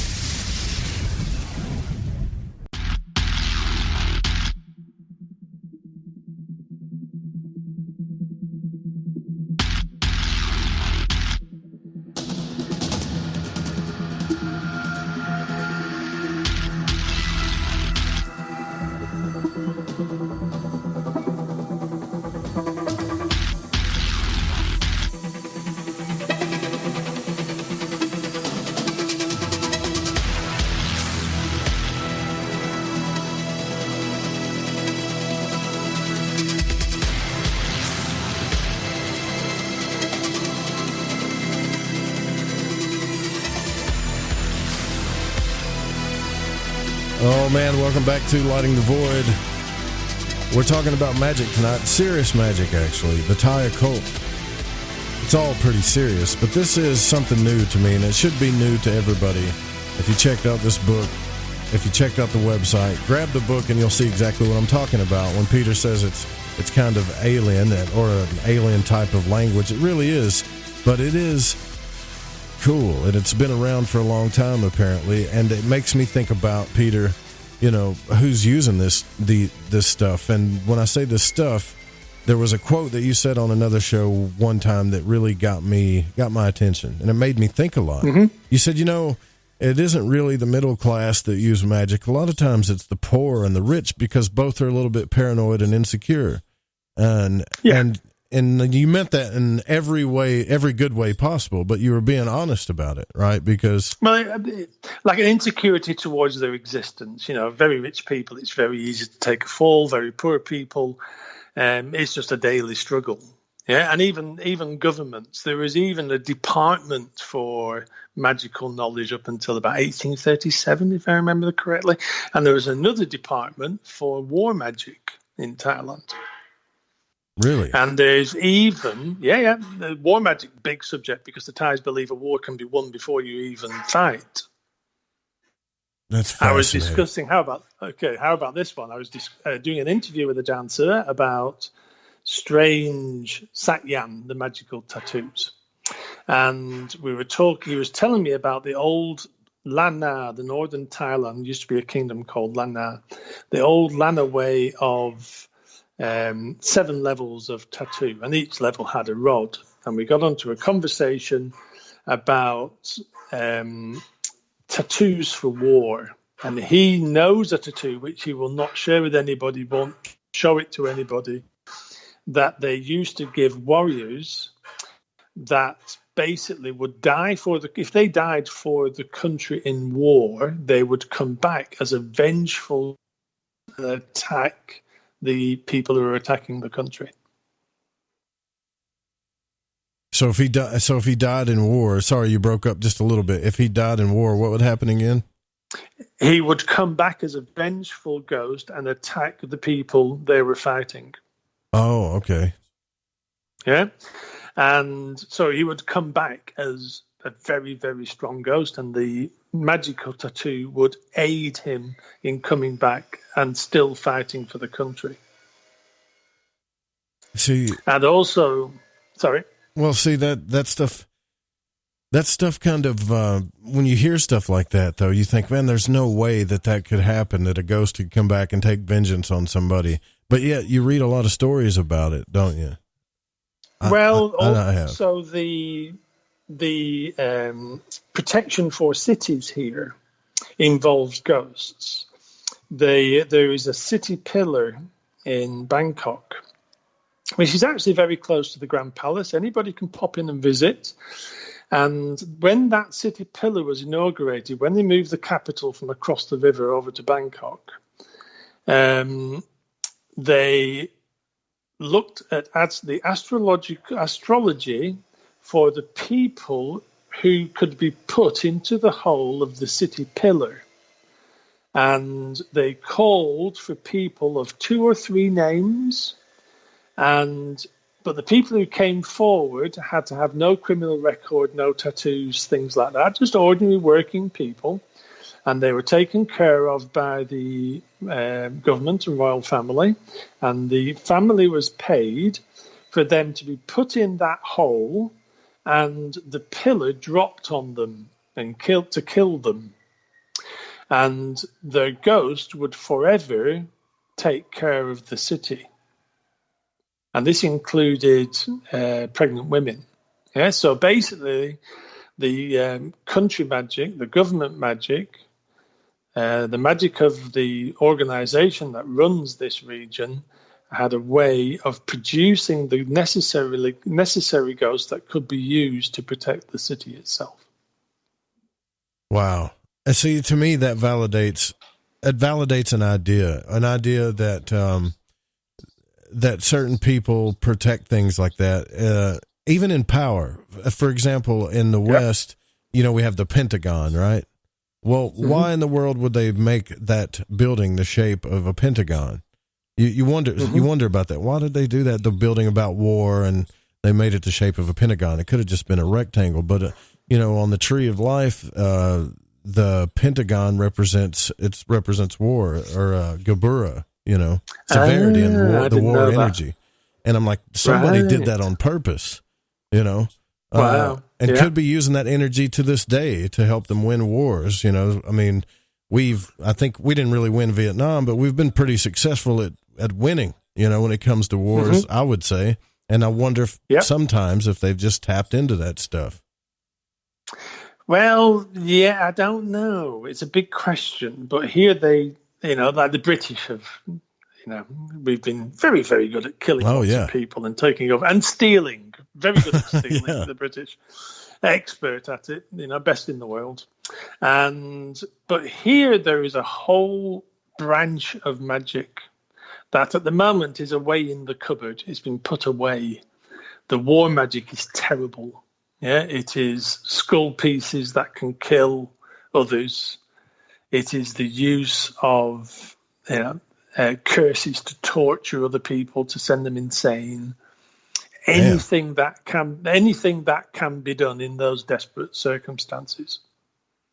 And fortunately, we're not in that desperate circumstance at this present time in the state of this country. But as soon as it gets rough, that cupboard is opened again. Yeah, I'm not saying, and don't get me wrong, folks, I'm not saying that I'm proud of it or in anything of that. All I'm saying is it makes me wonder, like Peter was saying, when big wars happen, is there any type of magic or maybe someone's using astrology when they launch a battle plan? Do they tap into this stuff before they even do it? Well, the problem is that modern warfare, they just shoot the shit out of you. Right. Yeah. Before when it was manpower that did war, they had similar forms of weapons. Magic could have an influence. In modern times, but since the invention of the machine gun, the Gatling gun, or whatever you want to call it, it kind of eradicated all magic. There's a famous story in Burma of when the British were going in and stealing everything there. They did very well out of Burma. The king had his own warriors that were magically empowered. Yeah, but you're not really magically empowered against a Gatling gun. No, not really. So it kind of changed the balance of warfare and took it away from the magical constructs. But they would check the astrology. They would provide amulets for protection, vests for protection, invincibility, the avoidance, impregnable skin. There's many, many, many attributes within time magic that are related to fighting. Well, I think your book helps me understand a little bit, which I didn't understand at all. I mean, I understood what shrines were. I guess I understood. Yeah, this is a shrine, but I didn't understand the power behind them and the symbolism and what it really meant. And now, magically, for sure, I've seen shrines my whole life, but some of the shrines I've seen in this book, when you look at them, it's very profound. There's a lot of stuff there, like, the ghost shrine with the really big eyes. It's kind of spooky looking. It gets your attention. But if you read the story behind it, then you get it. Say, oh, I know what this is for. It's, it's for protection or whatever. And they use that a lot there, don't they? Well, it's just the natural things that people need in life. We all need to be a bit more attractive at work and to pull attention to us because it might help you get along. Yeah. What you do with that attention is up to you. Then that's where we have to get smarter and more understanding about how we are. We need the protection to stop other people hurting us. We need the charm because nothing persuades like being charming. Yeah. And it's just a very different way of approaching life. Anybody who's been to Thailand will be charmed by the people. Charm is the greatest form of magic. We don't need, nowadays they have less Gonkrapan, they have less invincibility magic, because charm and metta, loving kindness, work in a better way. If people like you, they're not going to hurt you or shoot you, as the case may be. Yeah, so the ideas around all these things change constantly with that, as the ideas around society and how we exist change as well. But basically, if we can have a little bit of an advantage with something, it's something we can work upon to make life easier. Right. And that's the one thing, one of the reasons why I like touching on this subject at all is because when I was brought up as a Christian, Southern Baptist Christian. I was taught that I was nothing but a poor, broke down sinner and very, very less than anything in the universe, and if I was lucky, I would be saved. And if I, passed the bar, I would be saved. And, I had to live a very pure life. It's almost like you weren't deserving of anything. That's how you kind of felt.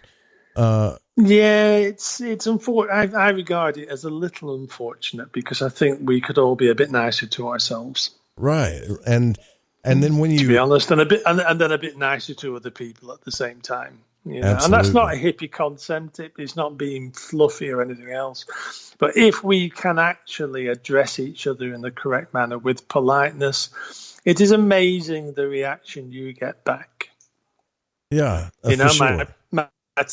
My Thai partner is often amazed that I can go anywhere in this country. I'll just sometimes when we're staying in Bangkok, a family home, in the morning, go and find where to get a particular van to get to a particular town, then find out how to get to a particular temple because I need some photographs, and then find my way back as well.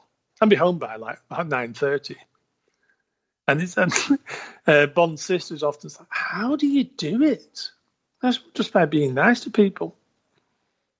If we go out with a good attitude and not being, still a protective attitude towards ourselves, but open-hearted, respecting everybody at the same time, I can actually go anywhere in this country and receive a smile as well. Right. I guess what I mean is when I started studying magic and mysticism and things started happening, then I could ask a bigger question. Well, who am I really? What, what's really going on here? Am I really just this human that's less deserving, this little bitty thing in the universe that doesn't amount to much more than just an animal? Or is there something really divine going on here? Because things would just manifest like, I talked about in the weirdest ways sometimes. It's, I think we all have a chance to be divine. I think certain religions are not what they intended to be. I don't want to get into the politics of that, understandably, but sure. It's we can all be more than what we're allowed to be. And if we all become more, society itself will become more.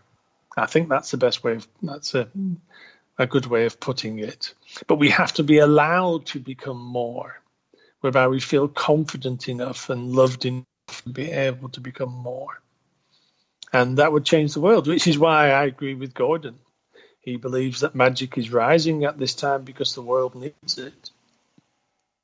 Yeah. It needs a substrata of intelligent people who are going to try and save it because we're at that point. Yeah. And magic can do that.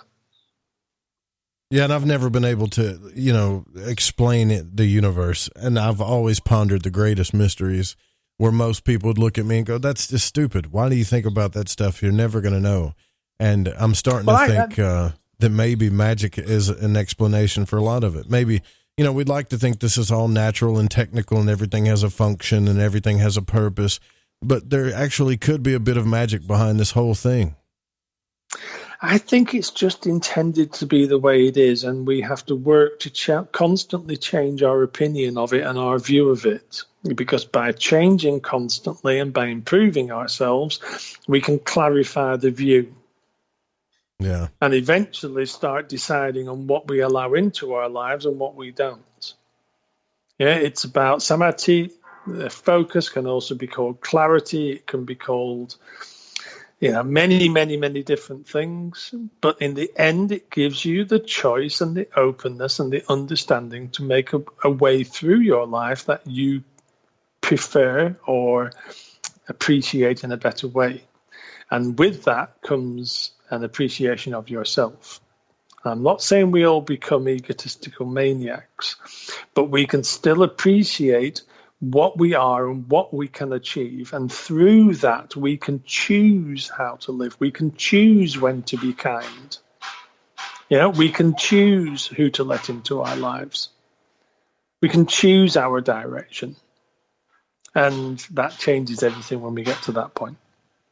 There was something that I was going to, so I understand how sigil magic works. I understand talismans and understand amulets, but what I haven't really tapped into, and what there is a lot in this book, is the tattoos. Tattoos are a permanent thing, so how do they view tattoos in the Thai magic? Well, they don't need to be permanent, first of all. You can have them done in oil. Really? And okay. they still carry. There's a friend of mine in Bangkok who's a Bangkok lawyer. He's got over 150 yans tattoos, sat yan, on his body, and you can only see them on certain Buddhist days because they rise up in the sky. Oh, okay. So on particular days, you will be able to see just a slight outline, and then they go back down again. Yeah. Generally, it's an old. They see the Thais, to be perfectly honest, see it as slightly old-fashioned. Really, with the tattoos now, it's some aspects of it are becoming so popular that, in my opinion, it's actually reducing the magic of it because people are not following the way that they should. They're not keeping to the precepts. They don't say the Kata. It's just a tattoo, and that's often the best way to destroy a system. But there are still amazing people out there who will give you what they should be. Yeah, what they do, what they should consist of. And that can be like a battery within the skin that you can pull upon when you need it.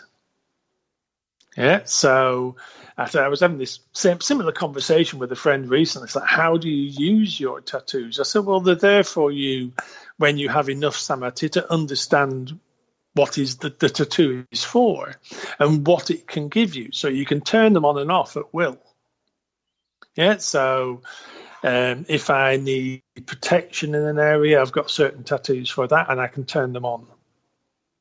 And there's a tattoo I have in oil on my back I can turn on at any time I want to because it's very good magic. It's not just something done in a tattoo shop. Yeah, so it's like literally is an amulet because I've done enough now where I can turn amulets on and use them and get the things from them that I want to get from them, the help from them that I want in life. Sure. Yeah, but we have to get to the ability level where we can use them. And that is achieved by practice. It's achieved by creating a small altar, working with something, wearing it, believing in it, saying the kata, trying to connect with it with your mind. And eventually then your altar will start to have some power because the altar can be seen as a representation of your own self, of your own spiritual power. Yeah, because we create that altar and work with it. And then, so you're constantly attempting to rise in focus and understanding about what you do and what the things you have can do. And at that point, at a certain point, people will go and study to be an Ajaan.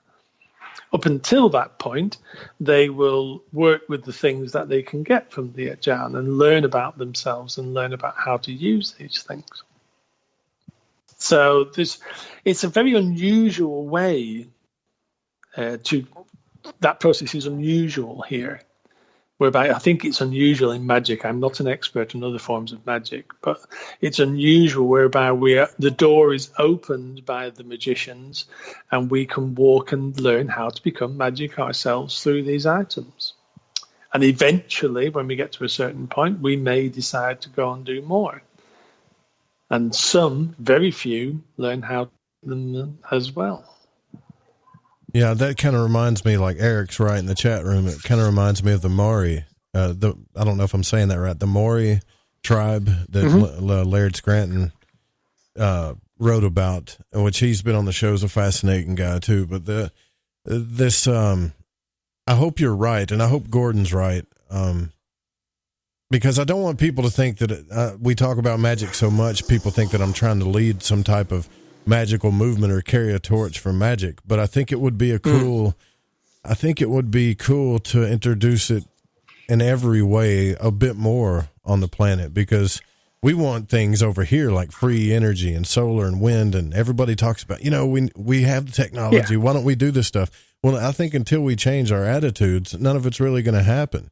That's what we need to focus on, I think.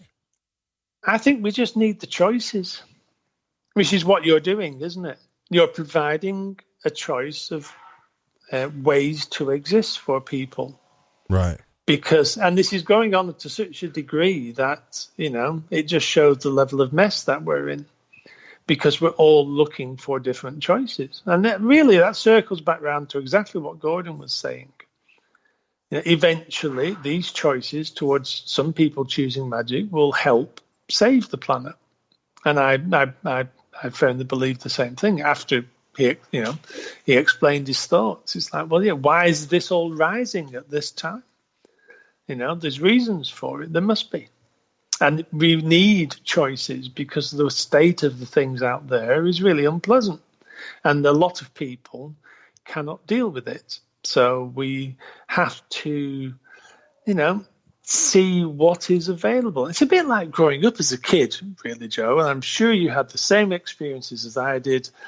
I was a bit of a weird kid, thank goodness. Yeah, buddy. And, uncles would take me out. One used to take me to football to see if I liked it. One used to take me fishing to see if I liked it. Yeah, without that question, they'd just take me. Right, to try and help. Yeah, to try and help me find things that I like and things that I want in my life. It's no different, in my opinion. Yeah, what you're doing is no different. It's no different to that. My dad used to take me hunting deer all the time, and I was like, Dad, it's cold out here. And he'd be like, yeah, no, shut up. Would you shut up, son? Yeah. You're scaring the deer. I'm like, yeah, Dad, but it's cold out here. And he's like, yeah, son, exactly. I get it. It's cold. I get it. We know it's cold. Now shut up. And I'm like, yeah, Dad, but it's cold. Can we go home? Right. And he'd be like, all right, let's go to the house. You ain't going to shut up, so let's go to the house. So therefore, that's not for you. No. Yeah, this is the same process all the way through life. It's just that we lose the innocence towards it. Yeah? Yeah. So and at the moment, the world is kind of introducing all these different choices and different ideas about becoming independent within yourself. Yeah, because nothing terrifies the things out there like people being smart and independent or having an attitude towards something. Yeah, for sure. Same process. It's just on a bit of a global scale.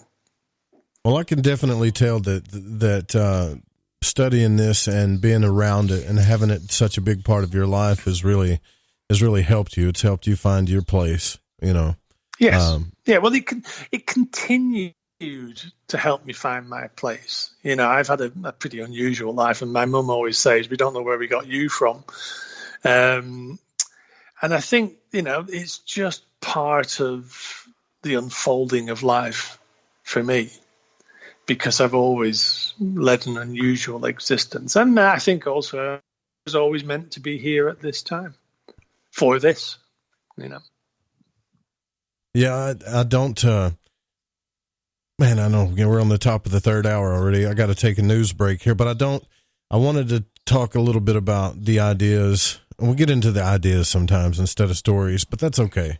The idea of black and white magic, I have to ask because everybody wants to talk about that. And I'm sure you've got a very quick answer for it, but also wanted to talk about some of your experiences, because we've talked a lot about, the ideas of the Thai and the magic system, but haven't really got into some of your actual experiences, even as a kid. So I'd be pretty interested to talk to you about that. Okay. Yeah, sure. You can text in too. I forgot to tell you the text in line's open. If you want to use that, it's 501-777-5631. We're over on Spreaker too if you want to ask a question in that chat room, or you can use the email at contact@lightingthevoid.com. We'll be right back.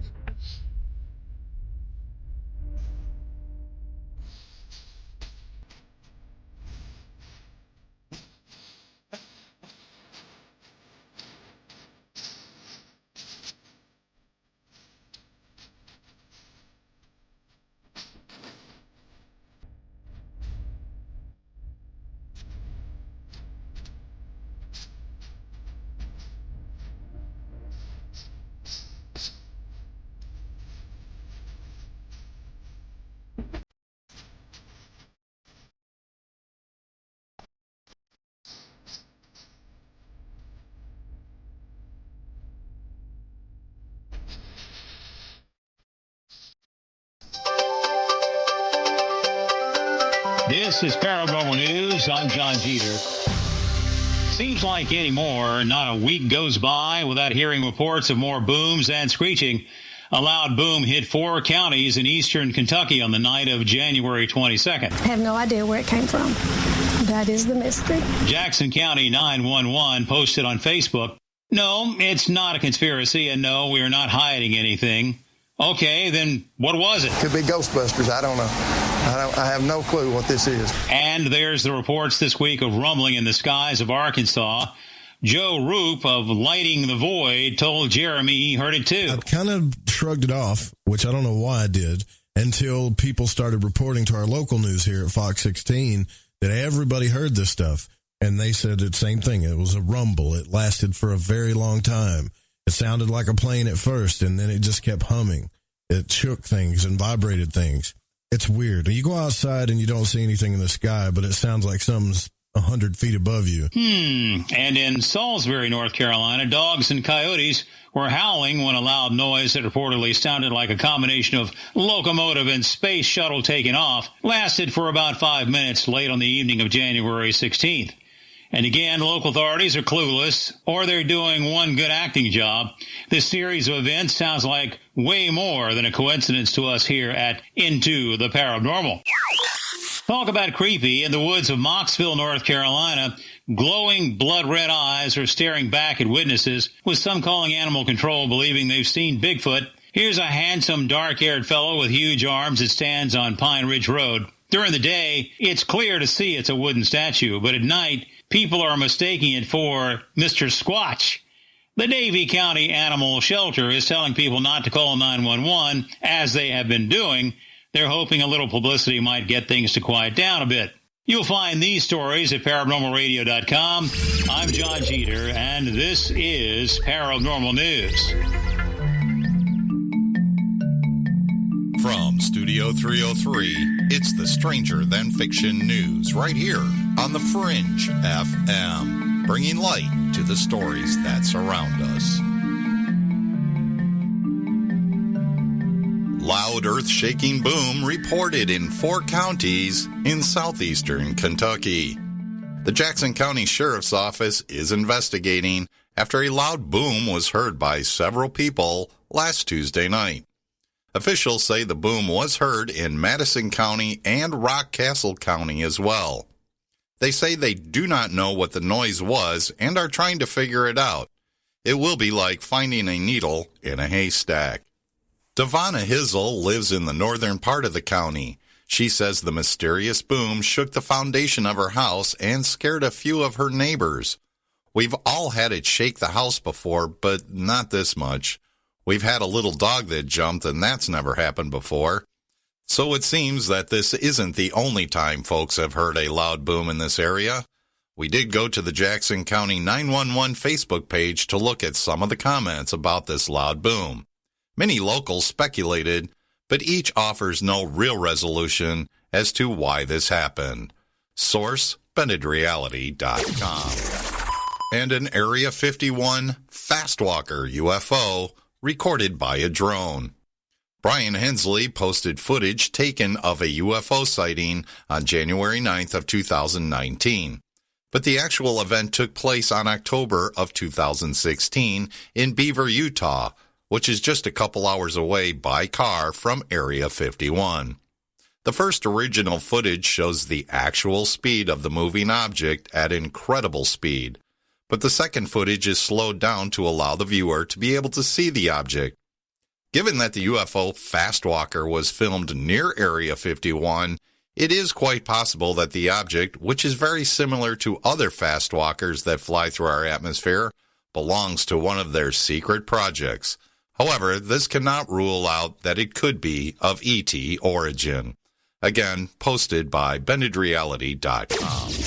And a Yeti in Moscow causes a traffic accident on a Russian highway. Bigfoot caused an accident according to participants in the incident. There is a video provided by Elizaveta Urbanovich, who was injured in the traffic accident, and says you can actually notice a mysterious creature running away from the road through the forest. There are comments posted on the video that shows the dark figure seemed to move extremely quickly through the deep snow. Source: Rocky Mountain Sasquatch Organization. And time for this edition's fun fact. There are some species of worms that actually eat themselves if they cannot find any food. And that wraps it up for another edition of the Stranger Than Fiction News right here on the Fringe FM. I'm Vance Nesbitt, anchor and news sorcerer.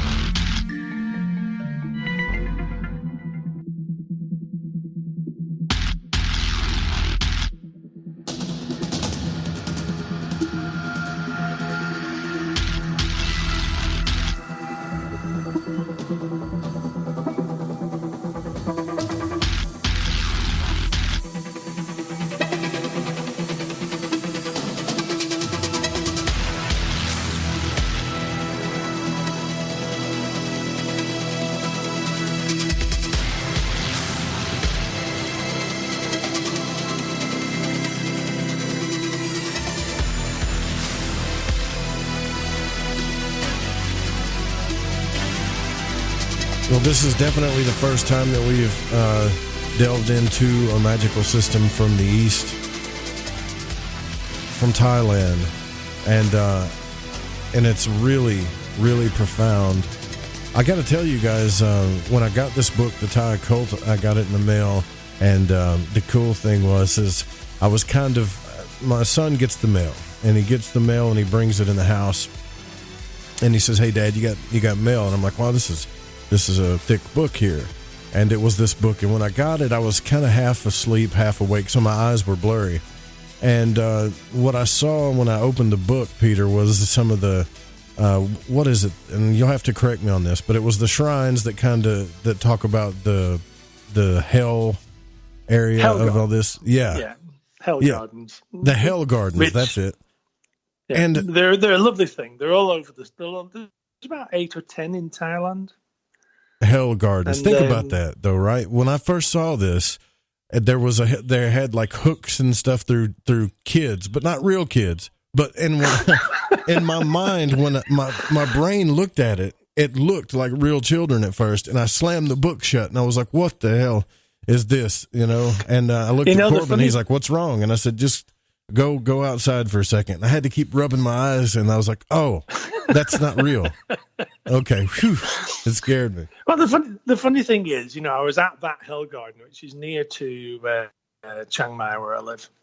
And the last time I was there, taking a friend to have a look around, there was a busload of school children all going around and pointing and laughing at the different, ways that they want to teach about becoming a better person.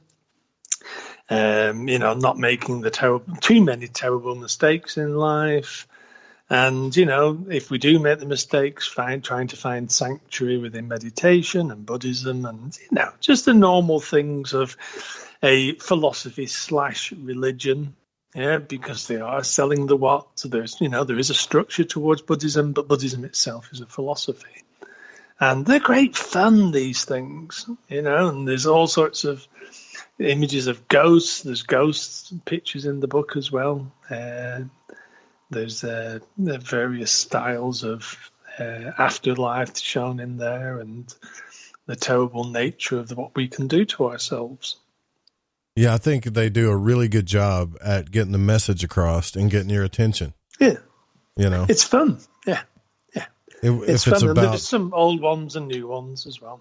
Yeah, if it's about if it's the Hell Gardens, or there's some stuff in there about, I guess, sexual energy too, and they use the same kind of stuff in there. It's kind of obvious what the thing is about, and it's just different, I mean, because here it's all about crucifixes and angels, and if anybody does, the sigils are kind of squiggly lines. There's not really anything that profound unless you really dig down.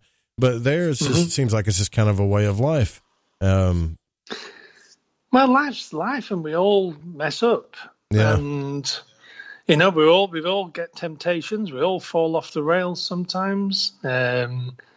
I've spent most of my life probably off the rails, and then we climb back on it, and then we, improve ourselves, and it's never a forward track. So I always look at it as a circle edging forward slowly. Sometimes we go back to have to learn again what we should have learned the first time, and slowly kind of progress in that manner. But these hell gardens are really kind of a very basic attitudes that they're trying to teach towards a good society and being good to yourself and not making too much of a mess of your life. It's pretty much the same thing as when the preacher here tells you that you're going to burn for eternity if you don't act right. You just act right. Well, here it tends to be you got to see the hell gardens as a state of mind. If we're trapped in addiction, or that can be to anything from drugs to alcohol to sex or whatever, it leads to hell within the mind. So I don't know whether it's the same in Christianity. It should. You know what? Like you said earlier, to get into the politics of religion and all that, I kind of think that that's what they were talking about when they wrote the text, and somehow or another it got taken literally. Yeah, it was. It's about finding your happiness and your state in the world in this existence. Don't wait to the next one. You might come back as a cockroach. If you believe in reincarnation, do it now. It's about now. And the more we are in the now, and there's shitloads of books about being in the now, but it's all the same thing. It's all based, there's Thai versions of it. There's Krishnamurti, there's Eckhart Tolle. They all talk about the same thing. Yeah. Existing now and not being pulled out of your focus. It all comes down to that core. Because if we do that, we can live a very happy life. Well, I wanted to get back on the ghost things, because there's a lot of, this is a lot of ghost orientated, because the ghosts play a big part in this magical system, right? Yep. This is something that, in my mind, like I was mentioning earlier, that I would have to get over. And I can imagine that when you were a child, you did mention to me that you had some of the same experiences I had. When I was a kid, I saw lots of crazy things. And I don't know why I'm fascinated with it now, but then it scared me. It's because we don't think as kids. We're open-minded. Yeah, we've not taken on all the hurt that we get in life. Yeah, so, I was particularly fascinated with tree spirits as a kid. I think I said on Gordon's first show, and he said, "What was your first real experience with a ghost?" I said, "I think I lost my virginity to one, Gordon." Which is one hell of a... That was the first question. That's the first thing I said to him. What was your first experience? Yeah, well, I'd experienced ghosts all the way along, but most people do. They just don't... They either block it out or they don't want to know about it. Yeah. I think this is just a natural state of the human being. You ask anybody and they will have a ghost experience. Even my mum has ghost experience stories. My father has ghost experience stories. And it just depends. Some people are more prone to it than others. That's it. But we can also train it. We can train that ability if we want to, if we feel the need to, if it's a calling for us. But we have to know about it and be aware enough and live now to be able to see these things.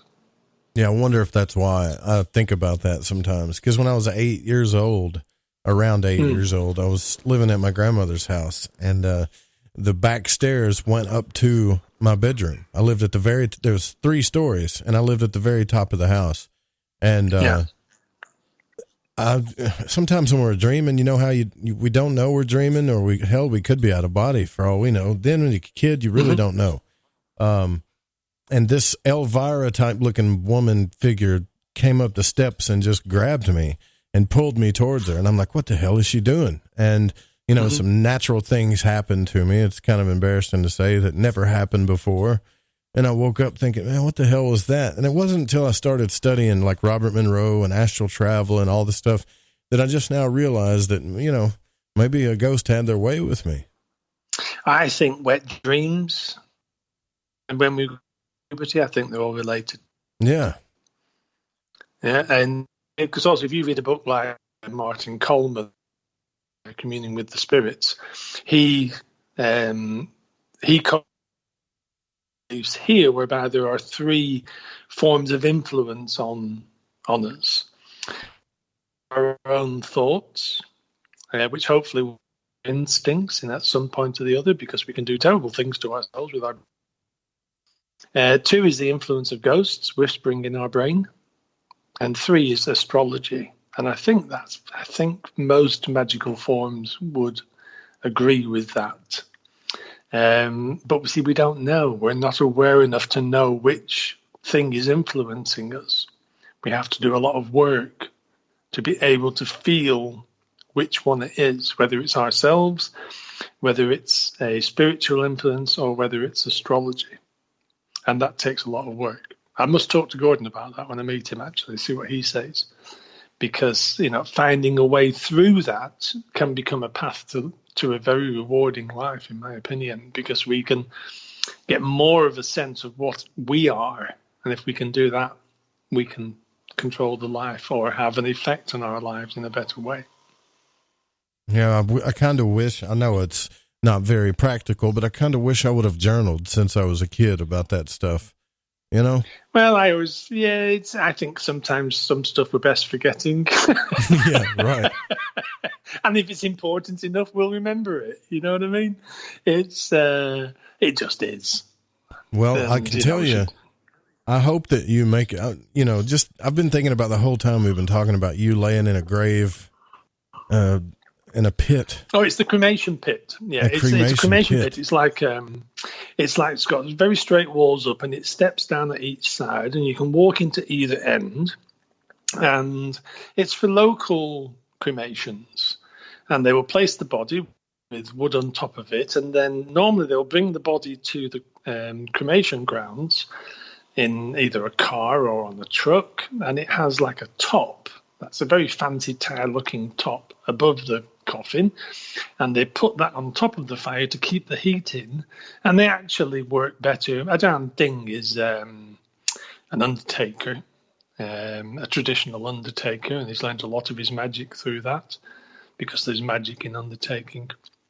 Yeah. And it basically holds the heat in to burn the body, and Ajaan Ding says it burns the body in a much quicker fashion than even a gas oven.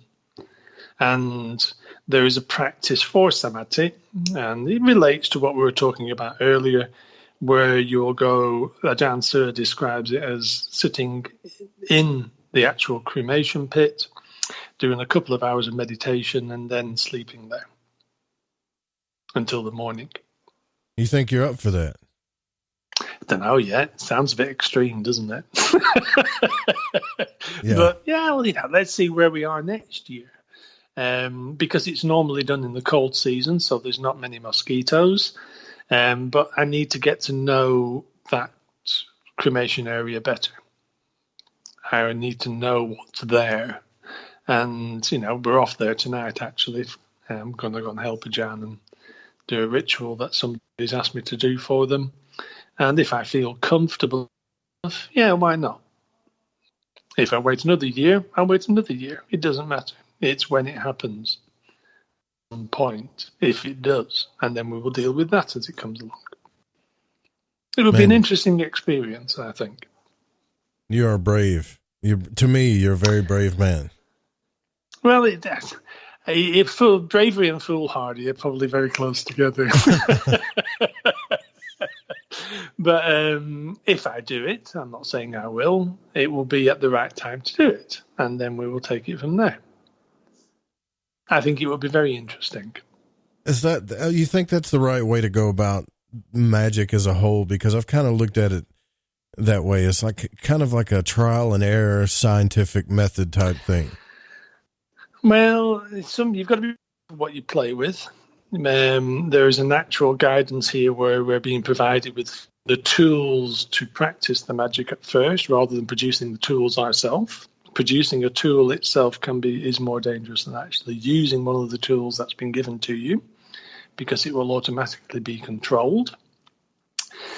Something like sleeping in a graveyard is pretty out there. Mm-hmm. And you've got to be kind of ready for it. I have no idea whether I'll do it or not, but we'll see where we are next winter. because then you don't have to deal with mosquitoes because it's cold. Well, you've got to hope that the Ajarns will at least talk to you, because I would hate for them, to just be in silence and be like, "Hey, man, Oh no, I'd be on my own. Oh no, you're going to do it totally by yourself? You have to.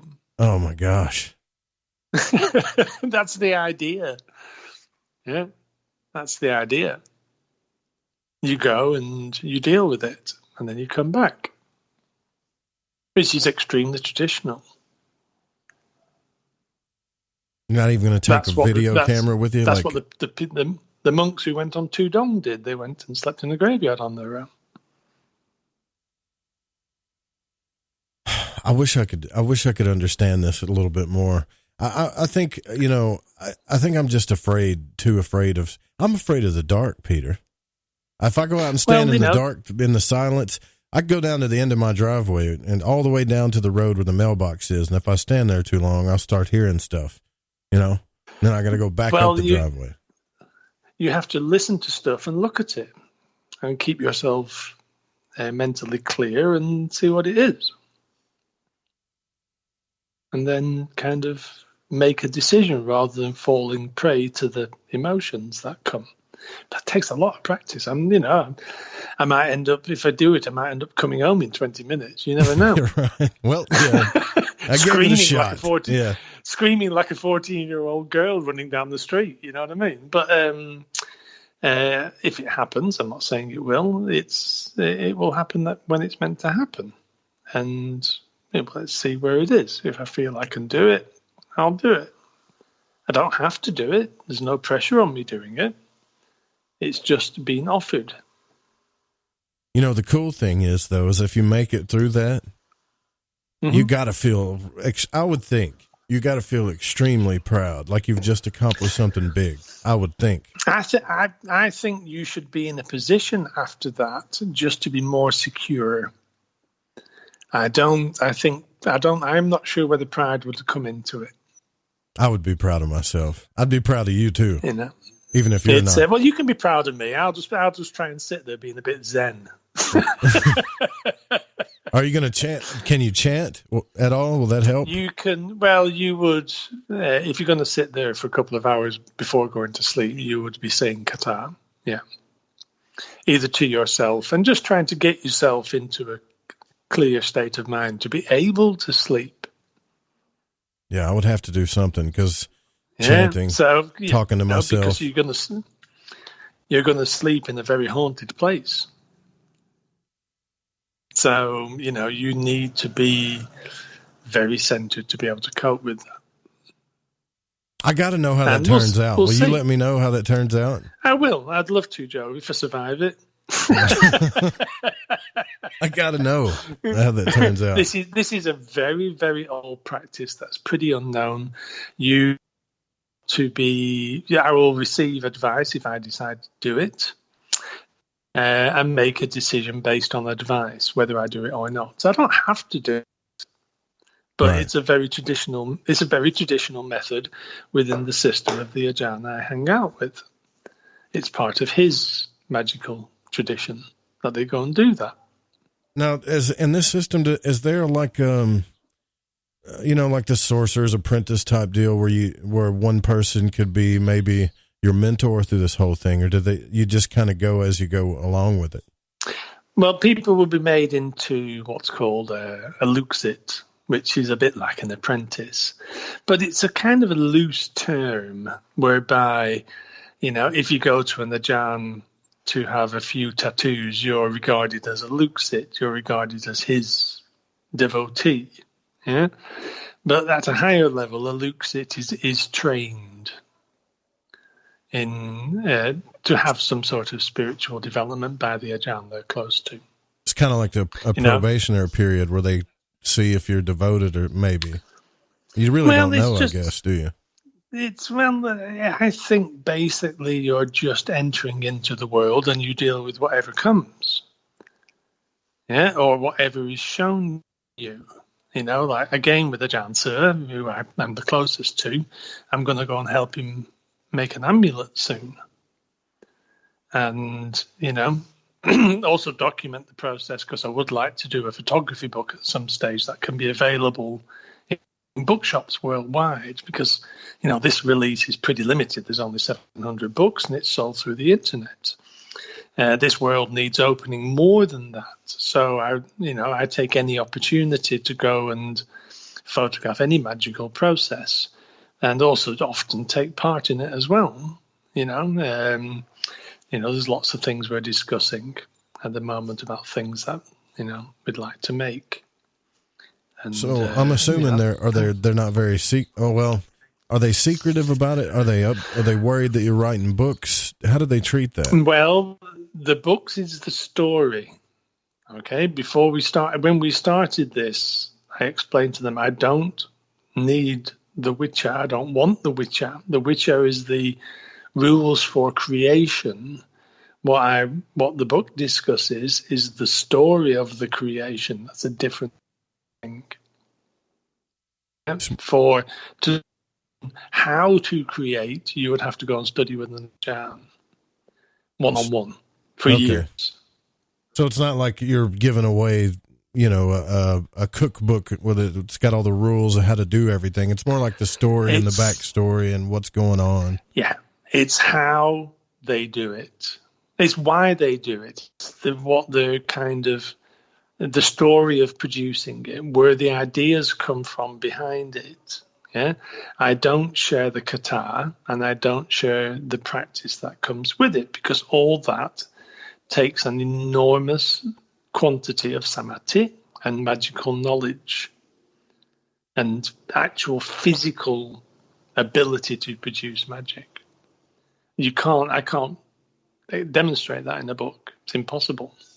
Really the only way this book will be better will be by somebody who goes through the whole process and can explain how you actually build magic in detail. But I lay out now, if they go through that process, I'll not tell you, because they realize it's pointless writing a book about it, because you won't get it. Well, you got to learn from experience. It has to be experienced. Yeah, and that we can't give. I also teach Tai Chi, but eventually we reach a plateau, which I always look at as ourselves, and to get through it, we have to break through ourselves, and I have to teach in a way where the student will understand it themselves and tell me what I am trying to teach, even though I am not teaching what they are telling me. It is as a result of what that I have taught. I haven't told them how. I've told them a small thing that can produce their way of how. Does that make sense, Joe? Yeah, it does make sense. And I've had discussions with people about some people on the show. They said, well, literally everything is on the internet. And I told them, I said, I don't think so. No, it's not. I still think there's traditions out there, like the one you're talking about. You got to learn. Okay, I look online at various things, and it's really obvious. People just start quotes of you, it's this magic, it's that magic. And it's like, well, as soon as you do that, I know that it isn't. I know that you just read a book and you don't know how to do it. Yeah, there are patterns. And as soon as I talk to other people, I know instantly I can do it from the way they frame language and the question. That makes sense. It is a way, and some people have it, some people have been taught it, and some people are playing. And that is always the case with all systems, with all forms of knowledge, with all ways of being. Yeah. But at the end of the day, we have to embody it and not just throw around quotes from a book. Yeah. That's actually destroying magic. It's really a way of life. That you know it. Yeah. Yeah. It's got to be absorbed. It's got to become something physical within you.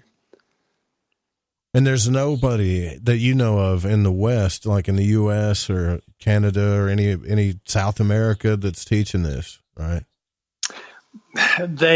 Everybody, including myself, we're all at that first level where we're still working with the products that people supply. Yeah, the amulets that we acquire. That is the first task. We learn how to work with them and to connect with them. And through the Kata and through the practices, we unknowingly build the resources needed to kind of further ourselves. Yeah. And eventually on that path, you will get to the point where an Ajaan will start to teach you. There is no Westerner yet, in my opinion, that has got past that level. That's interesting that you say unknowingly. So do things kind of, and I'm not trying to get you to give anything away, but I've experienced this myself with other things. Where things just kind of happen to you and you react to them a certain way. What I mean by that is that we practice one thing and we acquire a trait that we are not looking for, but has built because of practicing something.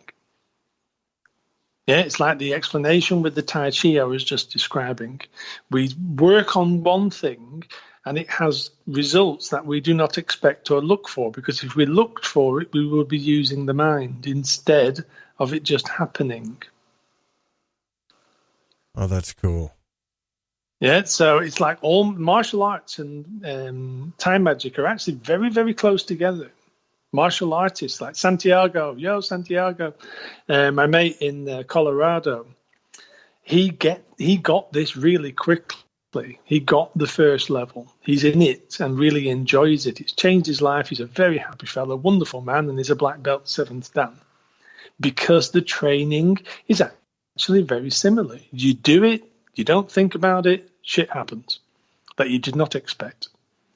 Same thing with martial arts. They do not teach you the minutiae. They teach you the principles and you work with it, and that eventually gives you what you're looking for or what you need to be able to improve. Different. I guess the only thing that I can even closely relate to that with was when I took Brazilian Jiu-Jitsu. And I know it's not really Japanese in origin. Yeah, it is.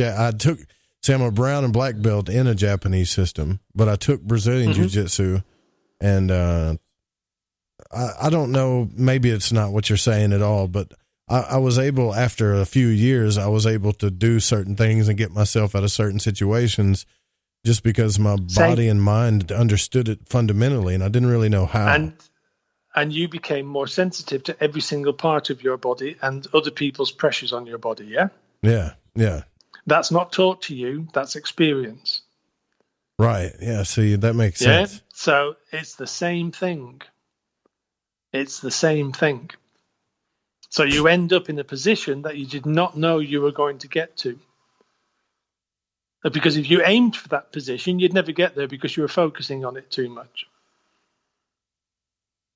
You know, the funny thing about that is when I first walked into the first one I took was a system of combat jiu-jitsu, which was a mixture of Japanese jiu-jitsu, Aikido, and judo all together, right? And I remember walking in the building, and I was bigger than everybody in there, and I was like, I'm going to annihilate these fellas. Yeah, I'm going to just tear them. I'm going to tear them from neck to limb. And for the first, I would say 3 to 6 months, I was crying like a girl. I was tapping out left and right. It was I just couldn't fathom how these guys were getting the best of me all the time, But it took a while, but things started happening for me. Well, my old teacher, Master Lou, he loved, I'm 6 foot odd, so, he loves really big Westerners, a bit muscly, even better, because they have no sensitivity and they're too stiff. So you can play with them like a rag doll. Yeah. That's exactly the same place that we start off with, and the stiffness is normally in the mind when studying any form of magic, and you end up going through a very, very similar process to become something different. And when you're different, then things start working. There's a lot of systems that way, I think. I think there's a lot of systems that have that. Yes. Yep, most systems have that. Art has it. All the arts have it. Everything has it. It's just that it's not viewed in that way. People don't normally look at it from a different standpoint. You know, even in Western ceremonial magic, they just throw you in and you start doing certain things, and you're like, why am I doing this? What is this going to do for me? What is this for? What does it mean? And they don't That's ever your do brain. it. They just tell you, just do it. And then certain people start to get it. Things start happening and certain effects happen. Fundamental things start changing. Yep. Yeah. And you're not using the brain to do it, you're using actions. And from the actions, you learn something that's actually revelatory, like instinctual almost. And that is the same process. If we think too much about it, which, I talked to some people who read a lot of Western magic, I've got no idea what they're talking about, Joe, half the time. It's just, it's like, wow, I've absolutely no idea what you just said. Yeah. It just doesn't make any sense to me. Yeah, I'm trying not to talk too fundamental about it, but, It's kind of hiding everything within language instead of being clear-cut and clear. Yeah, either by not saying something can teach us more than sometimes than saying something. We have a motto on this show that we talk about a lot, that words are probably the least reliable source of truth, and your most reliable source of truth is experience. Yeah, same. There you go. You've just summed it up in much quicker than I did. But you gotta be able to trust when it comes to something like that. You got to be able to just trust it, I guess, because it's a bit scary at first because you don't know what's going on. That's the scary thing is the brain. So we've managed now just whole circuit. Yeah, from what we've been talking about for most of the whereby removing the thought process and fear out of everything. We've just come back to the beginning. Yeah. And that in itself is the circle that we go through that moves forward as a circle, which is what progress constitutes, in my opinion. It's never linear. It's never a straight line. It's a bit forward, a little bit back, a bit forward, a little bit back. And from that, we learn instinctively and physically. That's why it's so hard to explain, isn't it? We're having a good go. I just hope people kind of have, hope it makes sense to a few. I'd be very happy if it does. Because, these are strange concepts to many. Yeah, for sure. I mean, absolutely. They're strange concepts to a lot of people. But it's, but it's fascinating though, to me. Like some of the stuff totally works. And when I say works, I don't mean like a hammer and a nail works. I just mean that it works on a level that we weren't taught. That's totally unnatural to what we were taught growing up. At least I was, and it makes me question reality nonstop. Well, eventually, in the Thai system, those questions stop because we become quieter. Yeah, so the questions themselves are the propagation of the brain and the brain's traits. Eventually, that decreases with practice, and that's when that's when we can see what we're doing and see in effect, in reality. First, we have to remove that monster of the brain. So good questions like, I think even Buddha said that when somebody asked him the nature of God, he was like, why would we spend any time wondering about something that we can't explain? It's just nonsense, And you would think, maybe this guy should know the answer, but he just kind of let it, like it was nothing. It wasn't even worth his time. Well, we just end up brain wanking in the West. We end up getting so wrapped up in the actual thought processes, believing that we're understanding. Yeah. Now I know it's a two-edged sword. Is this? We have to understand, but at the same time, we have to learn how to be. And being does not involve too much thought. Yeah. Normally, what we were discussing then, we learn something by being that then we understand mentally. I think that is the way round it should be, personally. That's the way round it was for me. It might be different for other people. I don't know.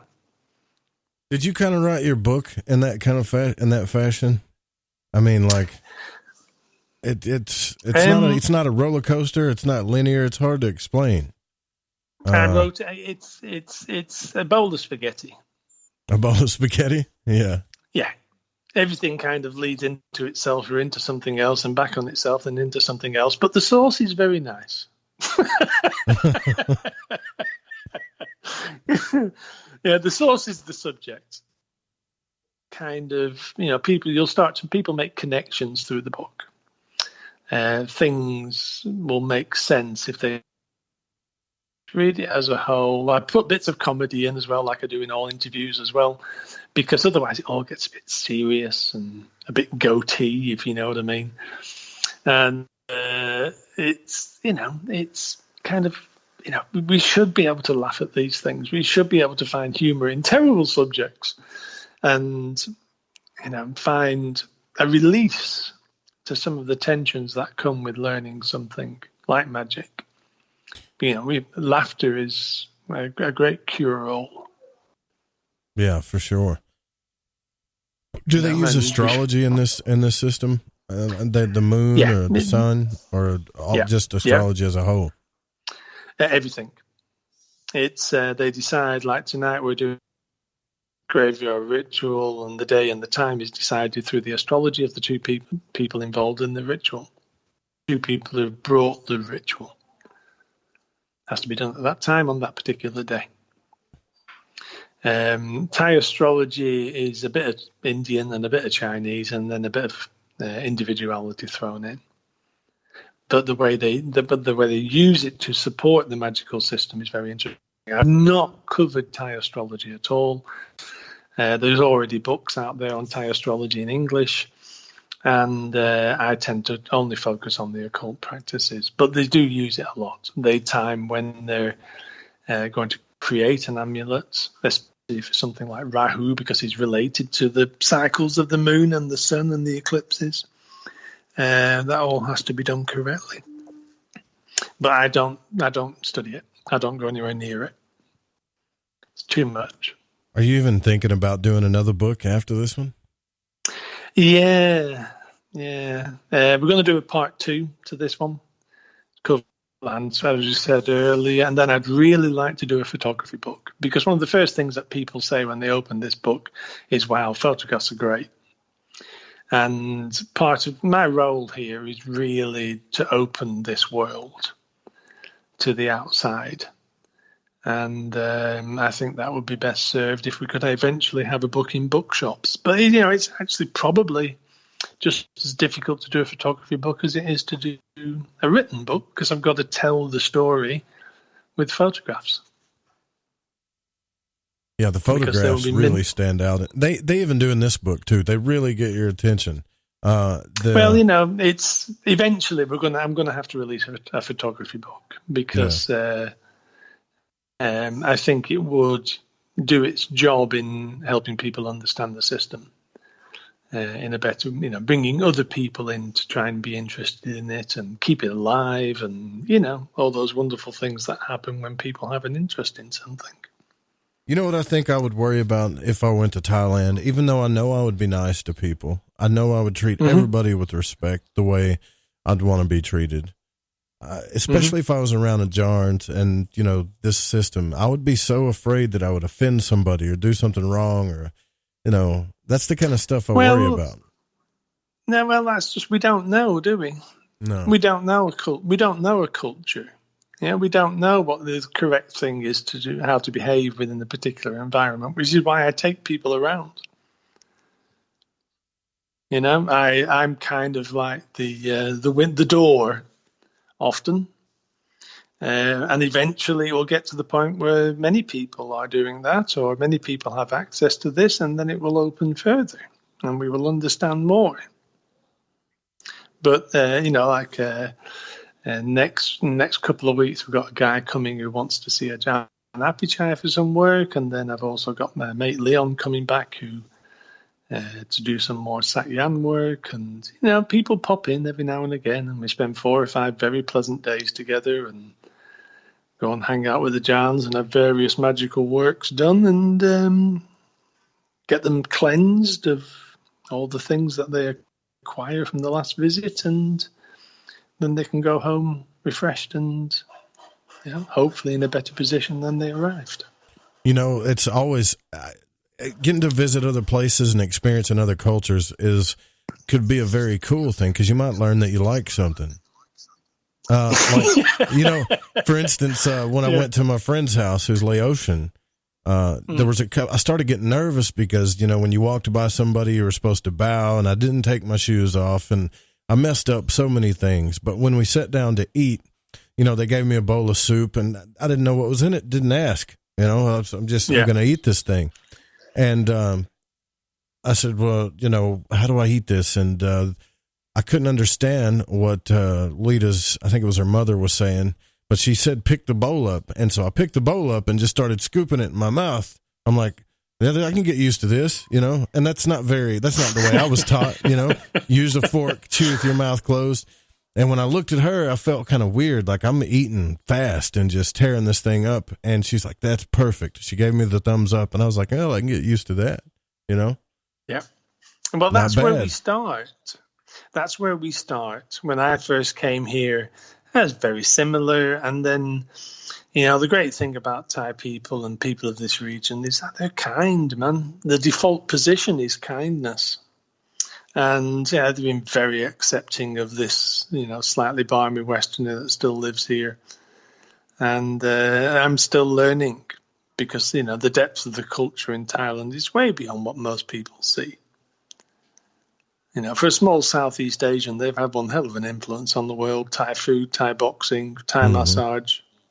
It's a very deep culture. And, it's extremely devoutly Buddhist. And they're remarkable. They never cease to amaze me. And I feel the same way as you do still sometimes.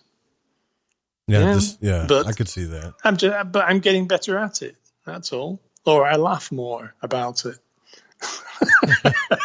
Might as well, right? Because you'll wrap yourself around a chain being nervous about everything. Exactly. Yeah. Do they have any opinions on psychedelics? Do they get involved with that at all? Well, they're actually about to legalize medical marijuana. So I think actually my opinion is that I think everybody is suddenly going to become really ill. Yeah. I got a condition. There's going to be some terrible conditions going around. And it would be a good thing here because alcohol is a terrible beast here. It ruins lives. The Thais many Thai people have a tendency to drink too much or often.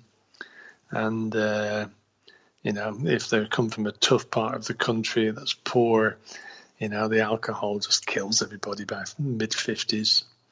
So if they all went on to weed and started laughing a bit more and being a bit more Thai and eating great food and enjoying life, I think it'd be a really good thing. But there's no real history. What about the magical part of it, though? That's what I meant. Like, there's no history of use of psychedelics. Weed or well, then again, I think before there was. Because there's a whole very early view of magical forest called the Himmelpan forest. And, there's some really weird stuff in there. There's animals all mixed up, different parts of different animals on the same body. And, you just know that there's been some really good mushrooms in where they've been. Yeah, so I think in old times, in the old animist times, I think there's been use of some pretty good mushrooms going on. But after that, there was no need because of the depth of meditation. It replaced the drug, in my opinion. Yeah, that seems to be a view of many. They could go. They're either for it or they're like, I don't need it. I can do it with meditation.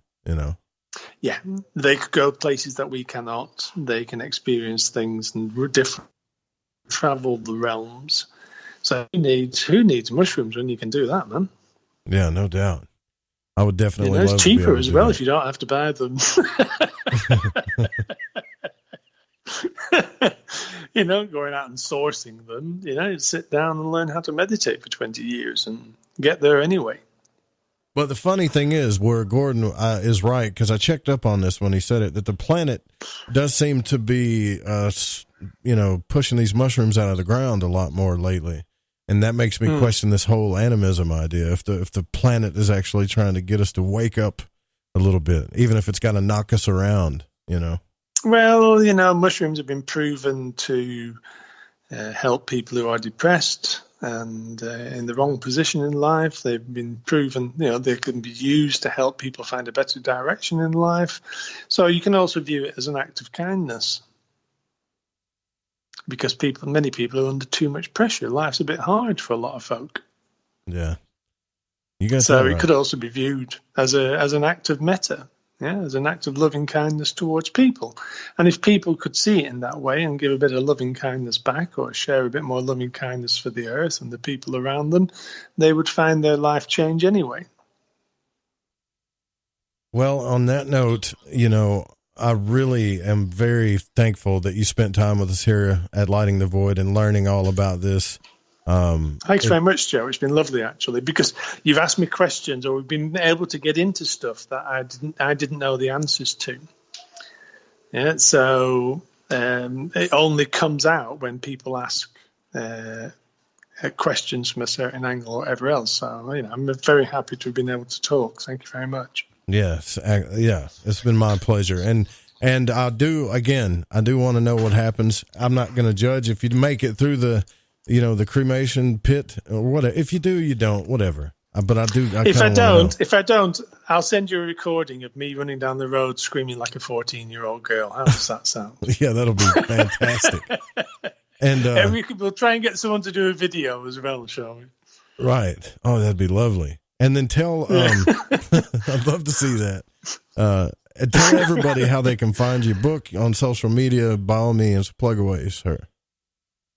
Well, it's quite easy. I'm on Facebook, The Thai Occult Books. I'm on the web, thethaioccult.com. There's a book you can click on the front page. It takes you to Xavier's site, Timeless Editions in France. He sells the book.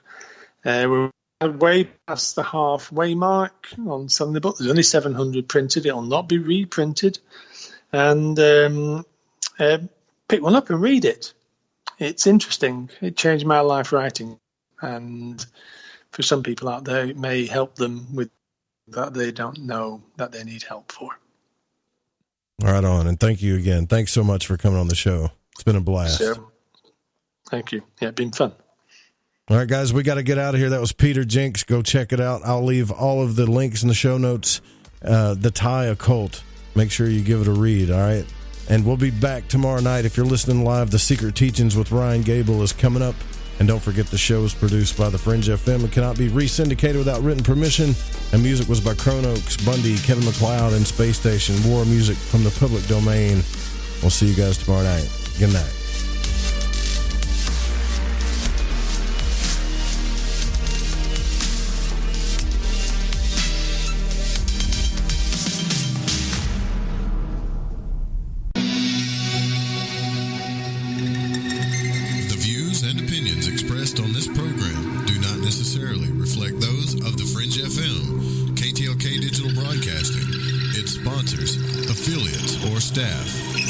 Discretion is advised.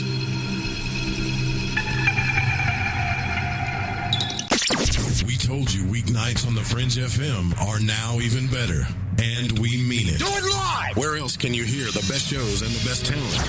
Kick off your evening with our newest host, Alex Exum, live at 7 p.m. Pacific, 10 Eastern.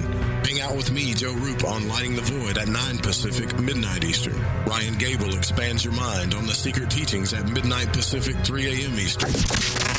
We're bringing the heat every single night. Fire it up, the Fringe FM. Yahoy there. This is Gigi from Shift Happens. And holy shit, you're listening to KTLK, The Fringe FM. Hey. Hey, don't you dare take that stuff.